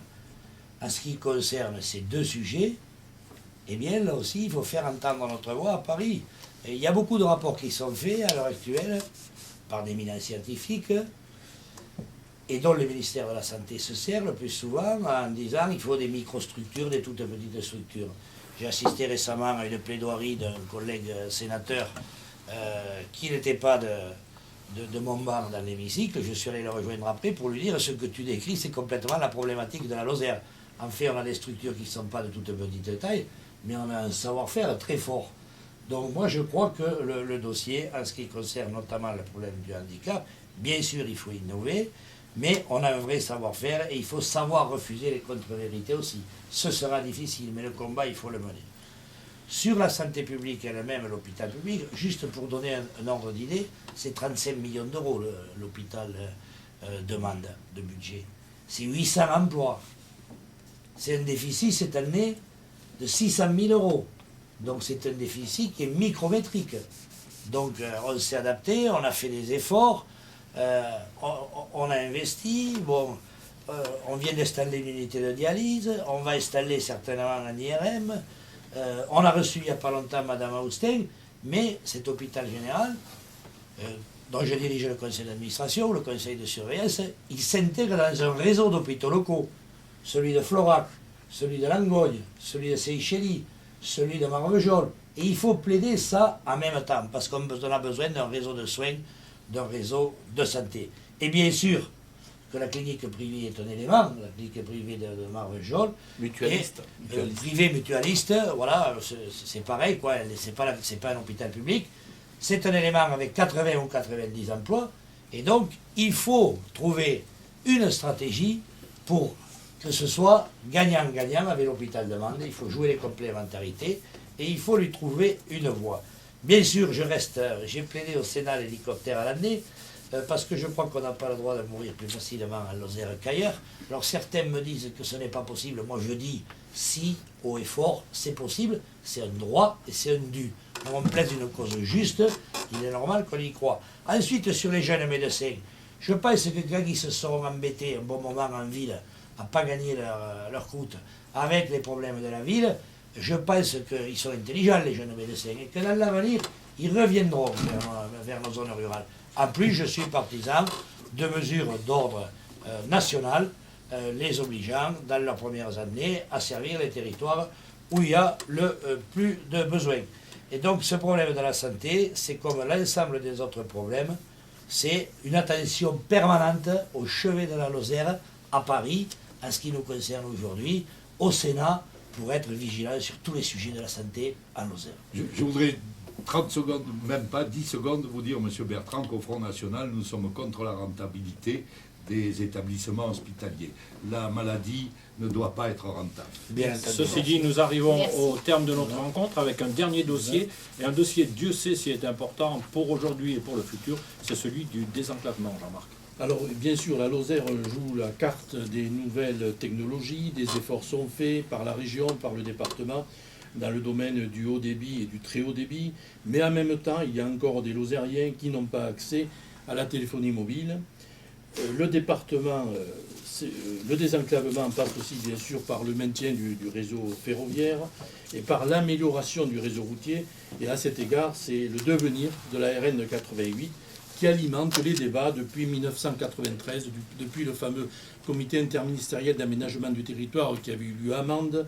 Édouard Balladur, les membres du gouvernement étaient venus, des engagements avaient été pris par l'État pour aménager cette route, en faire une 2 fois 2 voies dans un délai précis. On avait même indiqué que ça se ferait dans 2 contrats de plan. Depuis lors, en dehors du secteur de Romardiès, rien n'est fait. Alors faut-il aujourd'hui, Philippe Rochoux, continuer à exiger de l'État qu'il investisse pour aménager cet axe Lyon-Toulouse, ou encore faut-il recourir à un partenariat public-privé? Alors, bon, sur la question du désenclavement routier de la Lozère, ça concerne, bien sûr, on parle beaucoup de la RN 88, et je connais bien ce dossier en état élu du canton de Chanac, mais il y a aussi l'ensemble du désenclavement du département qui se pose aussi avec notamment la RN 106 qui a encore besoin, à mon sens, d'un certain nombre d'aménagements, et qui est l'ouverture de la Lozère vers le sud-est, et donc c'est extrêmement important. Alors, sur la RN 88, vous avez retracé rapidement l'histoire. C'est vrai qu'on est passé d'un projet d'autoroute à un projet de 2 fois 2 voies, donc qui est un projet nettement moins coûteux. Moi, je crois qu'aujourd'hui, on a une priorité absolue qui est d'abord les contournements des villes. Je pense à la ville de Mende, bien sûr, monsieur le maire, mais bien sûr, la ville de Langogne, et puis aujourd'hui tous les problèmes de sécurité qui se posent sur le réseau de la RN 88 actuel. Alors je crois que la conjoncture actuelle rend encore plus difficile d'envisager cet aménagement. Pour ma part, moi je ne suis pas favorable à la question à un partenariat public-privé d'une part, ou à une 2 fois 2 voies payante, tout simplement parce que ça n'est pas une autoroute, premièrement, et que on risque avec une autoroute payante, de continuer à avoir des problèmes de sécurité sur la traversée des villes et des villages. Je crois que la question de la RN 88 et de son aménagement par phase, bon ça met longtemps, on voit bien la 75 a mis de nombreuses années pour se réaliser par tranche, donc il faut admettre cette idée d'aménagement progressif. Voilà, je crois que la question, c'est les contournements, et je crois que c'est véritablement une question de volonté politique. Et je crois qu'aujourd'hui, malheureusement, au niveau national, la volonté politique n'y est pas.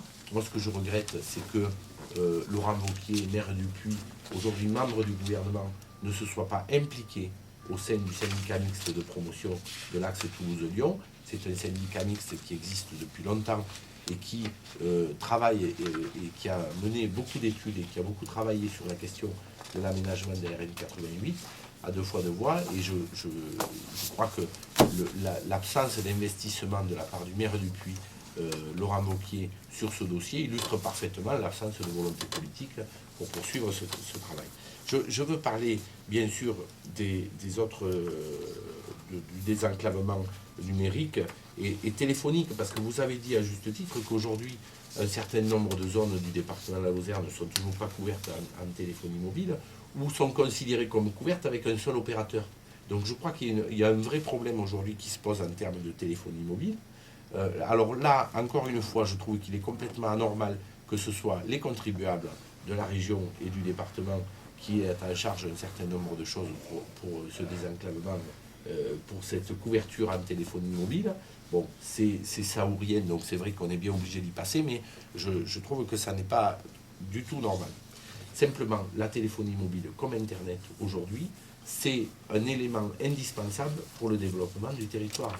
Parce qu'aujourd'hui, on ne peut pas installer des familles, on ne peut pas installer des entreprises, etc., si on n'a pas une couverture correcte en termes d'Internet, qui devrait devenir un service public. C'est une exigence qu'il faut avoir au niveau du Parlement. Et puis, la téléphonie aussi en termes de tourisme, c'est quelque chose qui est absolument indispensable. Et aujourd'hui, rien n'est réglé, tout n'est pas réglé sur le département. Et donc, je pense que c'est un des enjeux importants pour l'avenir du département. Merci Philippe Rochoux. Jean-François Pardigon, alors quelles sont vos propositions et quel est votre diagnostic sur ce dossier? Bien, j'ai cru lire dans votre journal, d'ailleurs, la Lozère Nouvelle, que M. Pourquier était favorable à un PPP. Il faut expliquer ce qu'est le PPP à nos auditeurs. Le PPP, ça revient en fait à dire que l'autoroute va être payante. Moi, je suis contre toute forme de péage sur le circuit autoroutier en Lozère. On a un exemple catastrophique sur Millau. Belle réalisation, c'est incontestable, mais très cher pour 2 km. Alors, moi, je pense que l'État se doit, par solidarité, même y compris peut-être la région ou les grosses mégapoles régionales, se doivent, par solidarité, d'aider au financement de la 88. Et je tiens à signaler quand même un fait qui est marquant. Je suis surpris que personne ne s'en soit aperçu. J'ai alerté le préfet sur la dangerosité des cyclistes qui circulent sur la 88. Et le préfet ne m'a pas répondu, bien entendu, parce qu'il est au-dessus de ça. Mais il a fait installer des panneaux demandant à ce qu'on respecte la loi, c'est-à-dire de passer 1,50 m de chaque cycliste. Alors je me suis amusé à regarder un peu la largeur de la 88, et je me suis dit, alors le cycliste, lui, est obligé de circuler à 50 cm, ce qui fait 2 mètres d'un côté, 2 mètres de l'autre, et vous avez le cas extrême, mais qui peut arriver, 2 semi-remorques qui se croisent à ce moment-là. Eh bien, monsieur, je plains les rétroviseurs des semi-remorques, pour ne pas dire que je plains le cycliste. Alors, il y a un danger grave sur la 88, où on crée une piste cyclable le long de la 88, et immédiatement, parce que c'est tous les jours que des cyclistes circulent là-dessus. Et je remarque une chose, c'est que les camions, les semi-remorques sont de plus en plus nombreux. Je ne vous dis pas la population du Bruel qui habite en bordure de route la tranquillité de ces gens-là. D'ailleurs, si vous passez au Bruel, toutes les maisons en bordure de route vont être à vendre dans peu de temps, sauf le bar qui, évidemment, lui, restera en place. Alors, c'est une première chose. Il faut savoir que l'État se doit, par solidarité, de financer et de respecter. Nous payons après tout une TIPP très importante sur les carburants et il faut que l'État respecte les petits départements. Donc il faut des hommes politiques qui soient suffisamment déterminés pour imposer à l'État un financement total. Il y a trop longtemps qu'on parle de cette 88, il faut arriver à un financement et il y a une gratuité du circuit. Alors pour ce qui est du très haut débit, je ne sais pas où nous en sommes exactement en Lozère, parce que c'est des projets qui restent toujours très vagues. Ce que je sais, pour avoir siégé à la région, c'est qu'à une certaine époque, M. Fraîche avait prévu dans ses investissements de câbler la 75 sur toute sa longueur, et qu'à l'époque, M. Ban avait refusé parce qu'il n'était pas d'accord sur le choix de l'entreprise. J'en dirai pas plus, chacun en tirera ses conclusions. Donc nous avons un certain retard et je pense que le télétravail en Lozère est très important parce que ça permettrait d'attirer des gens qui vivent dans les villes à l'heure actuelle, qui ont près de 2 heures de trajet ou 1h30 de trajet pour aller sur les lieux de leur travail, alors qu'ils pourraient très bien faire ce travail dans des petites zones de Lozère. C'est la modernité et nous devons avancer vers ce genre de choses. Voilà. Alors, moi, je pense que nous pouvons arriver, si nous nous mettons tous ensemble, à essayer d'avoir un peu une revitalisation de la population. Le circuit économique en Lozère est court. Il nous faut donc, à l'heure actuelle, augmenter la population et je pense que par le câblage et la zone franche, nous pourrions y arriver. Merci Jean-François Pandino. Alain Bertrand, vous avez interpellé au Sénat Thierry Mariani sur ce dossier de la RN 88. Oui, je l'ai interpellé avec beaucoup d'élégance, j'espère, mais avec beaucoup de vigueur, le 22 novembre 2011. Et je lui ai bien dit que, sur la 88, il y avait des problèmes de sécurité énormes, que c'est la seule route de France où cohabitent les grumiers, les camions internationaux, les poids lourds de 40 tonnes, les voitures, les motos, les cyclistes, les piétons, les tracteurs, sans compter les troupeaux de moutons, de vaches, ça fait beaucoup. Je lui ai dit aussi qu'à la vitesse où il allait pour les travaux, il fallait exactement 653 ans pour achever la RN 88.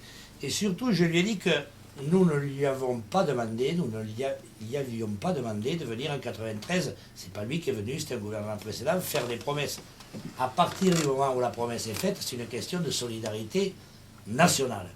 Nous payons la même TVA, les mêmes impôts sur le revenu que les autres départements de France.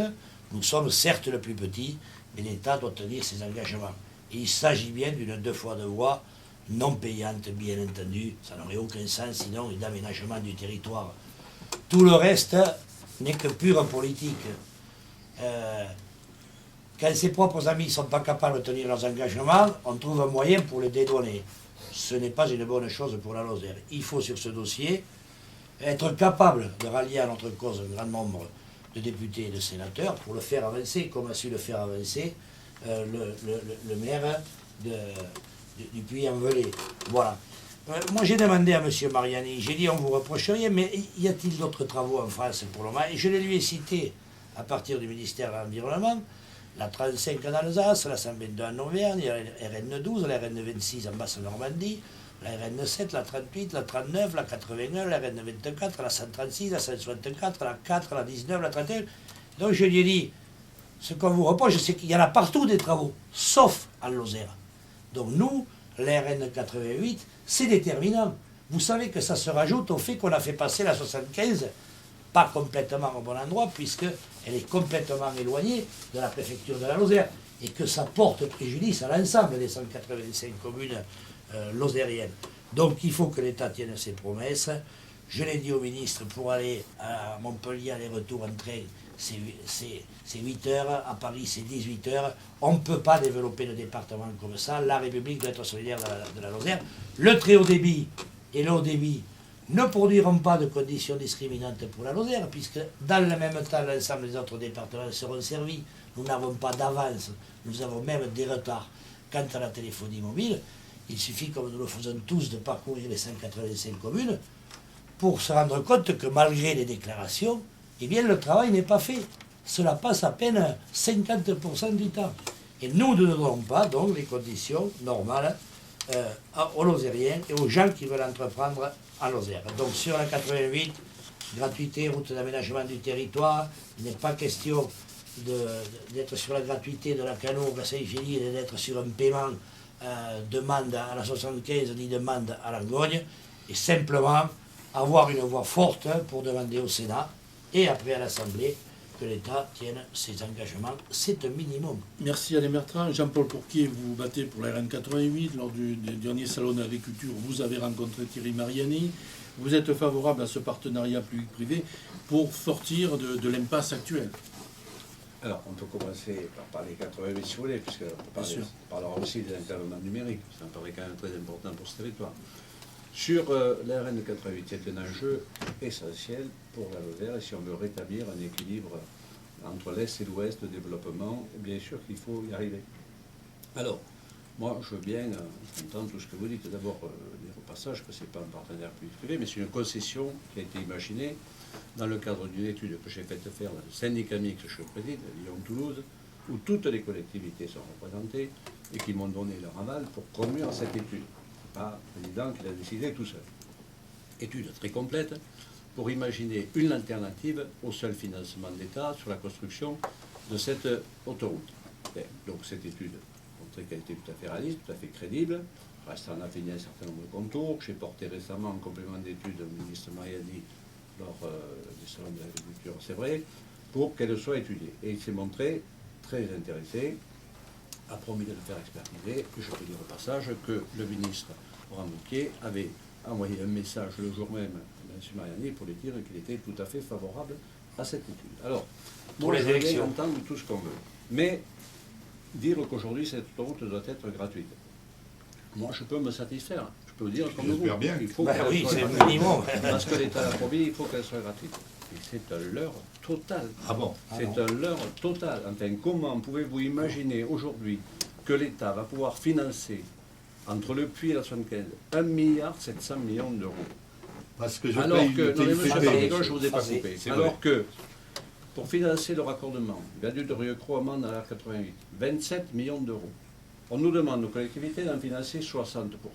Enfin, comment pouvez-vous imaginer encore aujourd'hui que cela est possible? Qui demain peut imaginer que l'État, quel qu'il soit, va retrouver de l'argent pour construire cette route gratuite? Je dis que c'est un leurre. Alors vous croyez encore au Père Noël. Oh, Donc non, c'est moi, plutôt sympathique. C'est l'État qui nous l'a dit, sympathique. c'est l'État qui nous l'a C'est promis plutôt en sympathique. 93. Je vous l'accorde, continuez à croire au Père Noël, et peut-être que ça viendra. Mais moi, je suis convaincu que non. Donc, je fais la proposition d'une solution alternative qui a le mérite d'exister, d'être étudiée, et je préfère l'avoir dans 10-15 ans que de ne pas l'avoir du tout. Même s'il faut payer, parce que la concession, c'est l'usager qui paye. Monsieur Pardigon, vous parlez de Millau. Si le viaduc de Millau n'avait pas été concédé, il ne serait toujours pas fait. On est bien content de passer, même s'il faut payer. Et ça a été concédé par un ministre communiste, donc je ne suis pas suspect. Je dis qu'il a eu l'intelligence de le faire, heureusement. Bon, autre élément. L'État vient de concéder, il y a à peine un mois, Lyon-Saint-Étienne. En concession, c'est pas moi qui le dis, c'est l'État qui l'a fait. Donc je pense que peut-être en continuité, pourquoi Ça n'a rien à voir, Lyon-Saint-Étienne, avec la Lyon-Saint-Étienne, traversée c'est de la le Lozère. doublement de la RN88 aujourd'hui, par l'autoroute qui va sur Clermont et sur laquelle on va se raccorder Rien à demain voir. pour aller au Puy, Mende et voilà. Donc je crois que sur ce sujet, moi mon opinion est faite, il vaut mieux l'avoir dans 10-15 ans que de ne pas l'avoir du tout. Vous pouvez ne pas, c'est la même chose, c'est votre droit. Oui. Sur le désenclavement numérique, quand même un mot essentiel pour le territoire. J'en ai fait la priorité des priorités depuis le début de mon mandat. Quand j'ai pris l'initiative de construire une artère numérique sur la 75, Clermont-Lérault, Clermont-Ferrand, personne n'y croyait. C'est le comité de massif, monsieur, c'est pas vous Qu'est-ce qui qu'il l'a veut fait. faire? J'ai été mobilisé 6 départements. J'ai réussi à les convaincre. La région C'est au Languedoc-Roussillon, comité de massif que la vous avez région mis la Auvergne qui est décision. venue C'est pas financer. vous. Et nous avons construit en moins de 2 ans un syndicat mixte qui construit cette artère numérique. Façon de faire. Vous pouvez, monsieur Bertrand, contester, tout le monde me le reconnaît J'étais aujourd'hui, au comité et de tout le massif, monde monsieur, s'en sert. quand la décision a J'ai été été prise. au comité de J'étais, massif moi. chercher les financements. Moi. J'ai été et j'ai obtenu 2 millions d'euros parce que ce projet était tout à fait intéressant. C'était 2 millions d'euros Et de je n'ai eu reliquat de aucun l'Europe. problème pour C'est avoir pas vous qui les avez 1 million obtenus. d'euros de l'État et de l'Europe pour financer ce projet. Et aujourd'hui, sans cela, on n'imaginerait pas la couverture grande salvatrice. très haut débit de ce territoire. On n'imaginerait pas. Alors, écoutez, j'ai été interrompu plusieurs fois, donc donnez-moi quelques secondes pour compléter. Nous avons fait la couverture au débit du territoire, avec un partenariat public-privé régional, auquel nous nous sommes associés. C'est pas si mal que ça. Notre projet à nous, sur le très haut débit, c'est d'amener, de fibrer tous les chefs-lieux de canton. Ça a été voté dans le cadre du schéma, et de fibrer les chefs-lieux de canton. Donc à partir de là, croyez-moi, c'est essentiel, parce que demain, nous pouvons imaginer du développement, et notamment du télétravail dans ce département. Nous arrivons au terme de cette rencontre. Vous allez disposer chacun de 4 minutes pour conclure. Le sujet est libre. Vous pouvez parler donc des futurs sénatoriales, de la fonction de sénateur, d'un projet qui vous est cher. Et le tirage au sort a désigné les interventions suivantes. Tout d'abord M. Rochoux, ensuite M. Pardigon, ensuite M. Porquet et M. Bertrand. Monsieur Rochoux, quelle est votre conclusion? Alors, au travers de tous les sujets que nous venons d'aborder, tous les problèmes qui se posent à notre département et tous les défis qui sont à relever pour notre département, je crois qu'on voit bien que derrière tout ça, que ce soit sur les questions de démographie médicale, de santé, que ce soit sur les questions de l'agriculture, que ce soit sur tous les sujets désenclavement, etc., couverture numérique, services publics, je crois qu'on voit bien qu'aujourd'hui, l'enjeu, le rôle des parlementaires, et en particulier des sénateurs, c'est aujourd'hui de parvenir à convaincre au plus haut niveau que le monde rural, les zones rurales et en particulier les zones de montagne offrent un vrai potentiel de développement et un vrai potentiel pour l'avenir du pays. Je crois que à l'heure où on constate que dans les zones urbaines, on connaît beaucoup de difficultés, et notamment des difficultés sociales, à l'heure où notre pays connaît une crise sans précédent, une crise financière, bien sûr, une crise économique et une crise sociale, je crois que les territoires ruraux, et notamment les zones de montagne, offrent une vraie alternative et peuvent être porteurs d'un vrai projet de développement et d'un vrai projet de croissance pour le pays. Alors, je crois que c'est aussi une façon de dire qu'on a abordé ce matin beaucoup de problèmes et des aspects, on va dire, négatifs, mais je crois qu'il faut aussi avoir l'espoir et croire dans ce potentiel qu'offrent les territoires ruraux et que la Lozère peut offrir à notre pays. Je voudrais dire qu'au cours de ces 3 semaines ou 4 semaines de campagne où je suis allé à la rencontre de beaucoup d'élus partout en Lozère, j'ai rencontré beaucoup de maires, de communes, et j'ai été vraiment frappé, très agréablement frappé par les initiatives multiples qui sont prises partout sur le territoire par les élus du département de la Lozère pour faire du développement local à toutes les échelles. Et simplement, ce que je voudrais dire, c'est que ce dont on n'a pas parlé ce matin, c'est la question du maillage territorial, de la représentation territoriale en Lozère, et notamment du maillage territorial formidable qu'offrent les communes. Et je crois qu'aujourd'hui, il y a un discours aussi national qui est en défaveur de ce maillage territorial des petites communes, et je crois qu'elles offrent véritablement, elles sont un atout pour le développement du département, et donc il faut savoir les préserver. Je crois que nous pouvons également imaginer de dynamiser la coopération intercommunale par d'autres moyens. Je crois qu'il faut revenir au maillage territorial communal pour pouvoir envisager une coopération intercommunale plus dynamique et plus efficace, soit à des grandes échelles, soit à des échelles tout à fait locales pour pouvoir mutualiser l'action des collectivités territoriales. Il vous reste encore un petit peu de temps pour conclure. Voilà, non, simplement pour dire que ce tour de Lozère m'a vraiment permis de découvrir la richesse des initiatives des collectivités territoriales, et je crois qu'il faut véritablement qu'aujourd'hui qu'on s'empare de la question de la défense du maillon communal. Monsieur Pardigon, quelle est votre conclusion? Oui, j'ai écouté avec beaucoup d'attention les conclusions de mon adversaire Philippe Rochoux. Concurrent. Bon, allez, concurrent. Non, je suis séduit, c'est un homme qui parle beaucoup, qui a un savoir, mais moi je pense que les mesures qu'on a évoquées tout à l'heure sont des mesures de bon sens, et ce sont celles qui sont préconisées par le Front National. La grosse différence qu'il y a entre vous, messieurs, et nous, c'est que vous voulez toujours plus d'Europe, toujours plus d'intervention centralisée de Bruxelles. Nous pensons que le sort de la Lozère est lié au respect de la nation française qui, par solidarité, viendrait aider la Lozère. Dans tous les domaines, on se rend compte que nos budgets ne sont pas conformes aux besoins. Et donc, comment faire autrement que de faire appel à la solidarité nationale? Vous l'avez dit vous-même, Monsieur Pourquier, sur la 88, vous manquez de budget. En termes clairs, c'est ça. Donc, pour simplifier la chose, vous n'avez pas les budgets, vous faites payer par l'usager. Mais n'oubliez pas une chose, c'est que nous sommes en zone rurale et que dans les zones rurales, la voiture est indispensable à cause du mauvais maillage territorial. Et comment font les personnes qui sont juste... Est-ce que vous savez qu'il y a des gens qui n'arrivent plus à payer leur chauffage ici en Lozère? Alors, il y a des choses à faire. Regardez ce qui s'est fait dans certaines communes, dont je ne citerai pas le nom, parce que je ne vais pas faire de la publicité aux autres, mais il s'est créé des réseaux de chaleur, Monsieur Pourquier, dans des petits villages. C'est la destination même.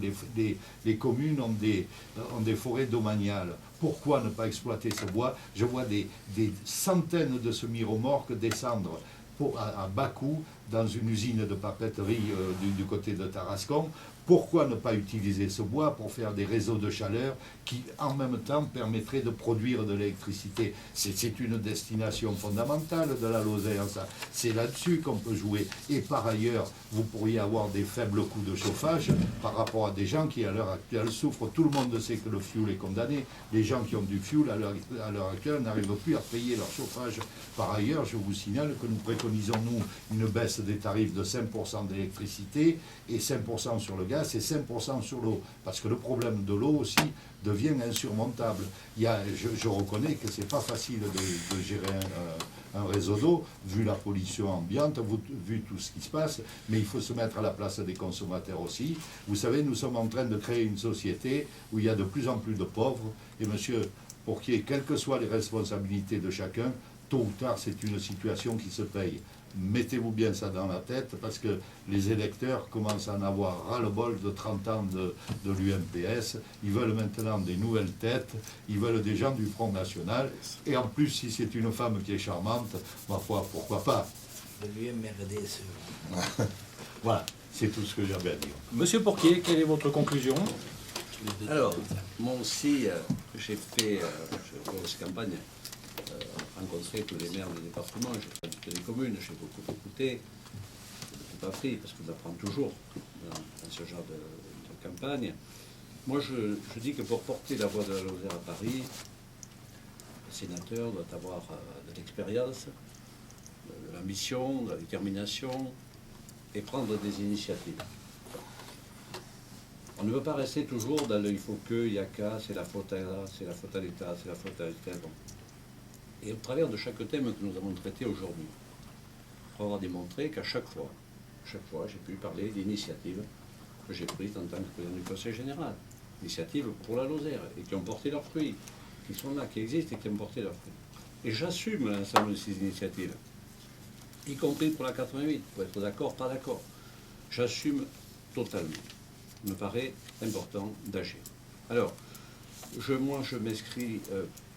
le rôle de sénateur, bien sûr, je n'occulte pas le rôle politique, puisqu'il participe à tous les débats, à tous les grands débats nationaux, à tous les grands sujets qui sont traités au sein de cette haute assemblée, bien évidemment.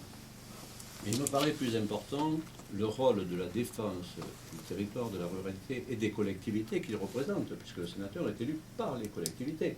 Bon. Peut-être d'ailleurs, nous n'avons pas eu dans ce département suffisamment le réflexe de faire appel au sénateur par le passé. Donc défendre la ruralité, ça a un sens. Alors moi, je ne parle pas d'hyper-ruralité, je ne prends pas trop d'ailleurs le sens de cette dénomination. La ruralité est diverse dans tout le territoire. Aucun département ne ressemble à un autre département. De la ruralité, il y en a un peu partout en France. Donc je dis bien la ruralité. Alors est-ce que c'est un concept du même type que l'avant-pays à la région? C'était aussi un autre concept, pourquoi pas. Mais si cela nous conduit à ce que nous avons vécu, c'est-à-dire la suppression des contrats avec les départements par de la région, et la suppression des contrats de pays et les crédits de fonctionnement au pays, je veux dire qu'il ne faut pas dire une chose et faire le contraire. En fait, là, c'est bien de cela dont il s'agit. Alors, défendre la ruralité, je crois qu'il faut le faire avec passion, je crois bien connaître ce domaine, et moi je veux porter la voix de la Lozère, la voix des Lozériens, des Lozériens. défendre tous les grands sujets dont nous avons débattu. Peut-être d'autres, parce qu'on en a sûrement oublié aujourd'hui. Moi, en tout cas, je m'inscris en permanence dans l'action, la prospective, et au département, je m'inscris toujours là-dessus. Porter des projets, avoir des initiatives. Et croyez-moi, quand vous avez des projets, vous prenez des initiatives, vous trouvez toujours des soutiens. On n'a jamais fait défaut. Ce n'est pas les financements qui nous ont manqué. Faut-il avoir des projets? Non, mais il faut avoir des projets. Je vous assure, parce qu'on parlait tout à l'heure d'encadrement numérique. S'il n'y avait pas eu le projet, bien sûr, les financements ils existent, mais on ne s'en sert pas, on ne les utilise pas. Donc nous les avons eus, nous avons fait porter ce projet, je maintiens, je l'ai porté haut et fort, et bien sûr que j'ai été suivi. Voilà, c'est l'exemple même de ce qu'il faut faire. Voilà, l'action, la détermination, la volonté, je crois que ça fait partie de ce que j'ai toujours défendu au Conseil général depuis 8 ans. Cela apporte quand même, ça a apporté quelques fruits, puisque ce département ne se porte pas si mal. Depuis 10 ans, la population augmente tout doucement, mais augmente. Et je crois bien que c'est grâce aussi aux politiques que nous mettons en œuvre, à l'accompagnement des collectivités locales, parce que le département fait beaucoup pour les collectivités locales. Je rappelle souvent que c'est la moitié de notre budget d'investissement qui est consacré aux collectivités locales. C'est une réalité, c'est un fait. Mais cela conduit à quoi? À créer de l'emploi, de l'activité, du développement économique et de l'emploi. Donc, et bien sûr, pas tout seul. Il y a souvent des cofinancements, qu'ils soient de l'État, de l'Europe ou de la région. Et c'est l'ensemble de ces cofinancements qui permettent d'avancer, d'agir et de maintenir la population de ce département et voire la développer. Alors, moi, je ne m'inscris pas, je ne me réfugie pas derrière un rideau de fumée quel qu'il soit en disant « Ministre, dormez tranquille, je m'occupe de vous ». Non, je me suis dans l'action, dans les projets concrètement. Donc, surtout, ne vous endormez pas, réveillez-vous tant qu'il est temps, si vous n'avez pas assez vous endormir. Et je demande simplement à toutes celles et tous ceux qui se reconnaissent dans les propositions de nous faire confiance dimanche 18 mars. Monsieur Bertrand, vous êtes... Ça me rappelle l'allumeur de réverbère. Monsieur Bertrand, vous êtes le dernier à intervenir. Bien, merci, je vais être bref. Donc, moi je crois que ça a été assez dit autour de la table. Ce qu'il faut, c'est une voix forte au Sénat, à Paris, parce qu'on a des initiatives sur notre territoire. Alors, je ne suis pas du tout d'accord avec mon concurrent. Moi, je crois qu'on manque de moyens aussi sur le territoire, puisque comme chacun d'entre vous, j'ai fait le tour des 185 communes, et les gens nous le disent. Il faut un sénateur qui sache faire aimer la Lozère à Paris, qui soit capable d'assurer aux collectivités, ce sera un grand enjeu pour l'avenir, des moyens. Aujourd'hui, on a les dotations de fonctionnement qui sont bloquées. Il pèse des nuages sur ce que seront les finances des collectivités locales pour l'avenir.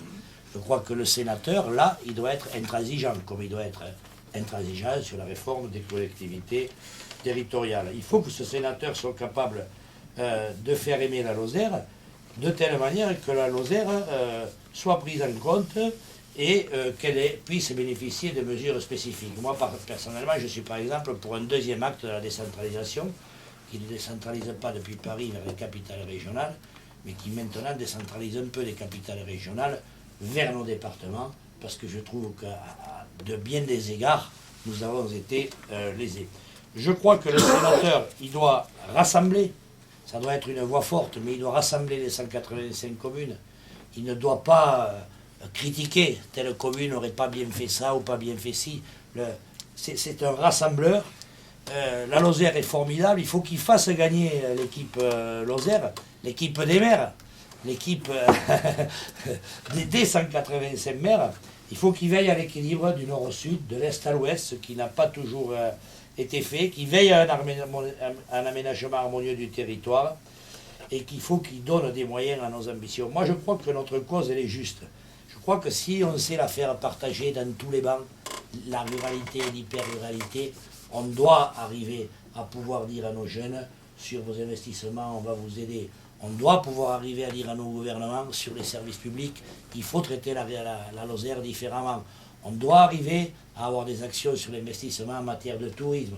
On doit arriver à avoir plus d'efficacité pour nos concitoyens. La Lozère a un bel avenir. Ces territoires, la Margeride, l'Aubrac, la vallée du Lot, les Cosses, les Gorges et les Cévennes sont tous des territoires d'exception. C'est vrai que dans tous les domaines, nous avons plus de challenges que les autres départements. C'est pourquoi nos élus ont plus d'importance. Leur voix doit porter. santé, agriculture, tourisme, RN 88, enseignement, services publics, entreprises, prime d'aménagement du territoire, nous en sommes privés. Hein. Je pense que j'ai envie de poursuivre ce travail avec la majorité sénatoriale, j'ai envie d'être efficace, j'aime profondément ce département. J'ai aussi un peu un sentiment d'injustice après ce qui s'est passé précédemment. C'est vrai que quand ma maman m'a appelé à 89 ans pour me dire « ton frère m'a dit que tu passais au tribunal à Paris », je lui ai dit « non, c'est un truc d'élection ». Je n'ai pas bien vécu tout ça. J'ai envie de continuer à faire gagner la Lozère à Paris. Je pense que j'ai le savoir-faire pour ça, je ne suis pas partisan, contrairement à ce qui a été dit tout à l'heure. Je n'obéis pas facilement à un parti politique quel qu'il soit. Je l'ai prouvé dans l'affaire de Georges Frêche, où j'ai su choisir entre un ami et mon parti politique. Je reste un homme de progrès, de gauche. Pour le moment, je siège au Rassemblement démocrate socio-européen. J'espère y représenter la Lozère demain. Il y a un véritable enjeu. Pensez que nous sommes privés depuis 2 mois de sénateurs. Il faut que la voix de l'hyper-ruralité revienne rapidement au Sénat à Paris. C'est une nécessité. Et si je peux être le bon outil pour l'ensemble des 185 maires, eh bien, je suis là. Ainsi se termine cette rencontre. Jean-Marc, avant d'en terminer tout à fait, on rappelle que le scrutin a lieu le 18, donc dans quelques jours. Il a lieu le 18 mars. Le premier tour se déroule dans la salle des fêtes de la préfecture à partir de 8h30 jusqu'à 11h. Et en cas de second tour, il aura lieu l'après-midi entre 15h30 et 17h30. Et à l'issue du scrutin qui s'effectue, je le répète, sous le contrôle des magistrats, eh bien les résultats sont aussitôt proclamés. Et le lundi matin, le 19, donc, notre radio présentera une émission spéciale avec vos différentes réactions et le schéma également de cette journée du 18. Messieurs, je vous remercie. Merci Jean-Marc, merci Michel, merci à tous ceux qui de près ou de loin ont aidé à ce que cette rencontre ait lieu. Et puis à très bientôt. Donc en tout cas, lundi matin, émission spéciale sur notre antenne. Merci messieurs. Merci à vous. Merci. C'était très intéressant.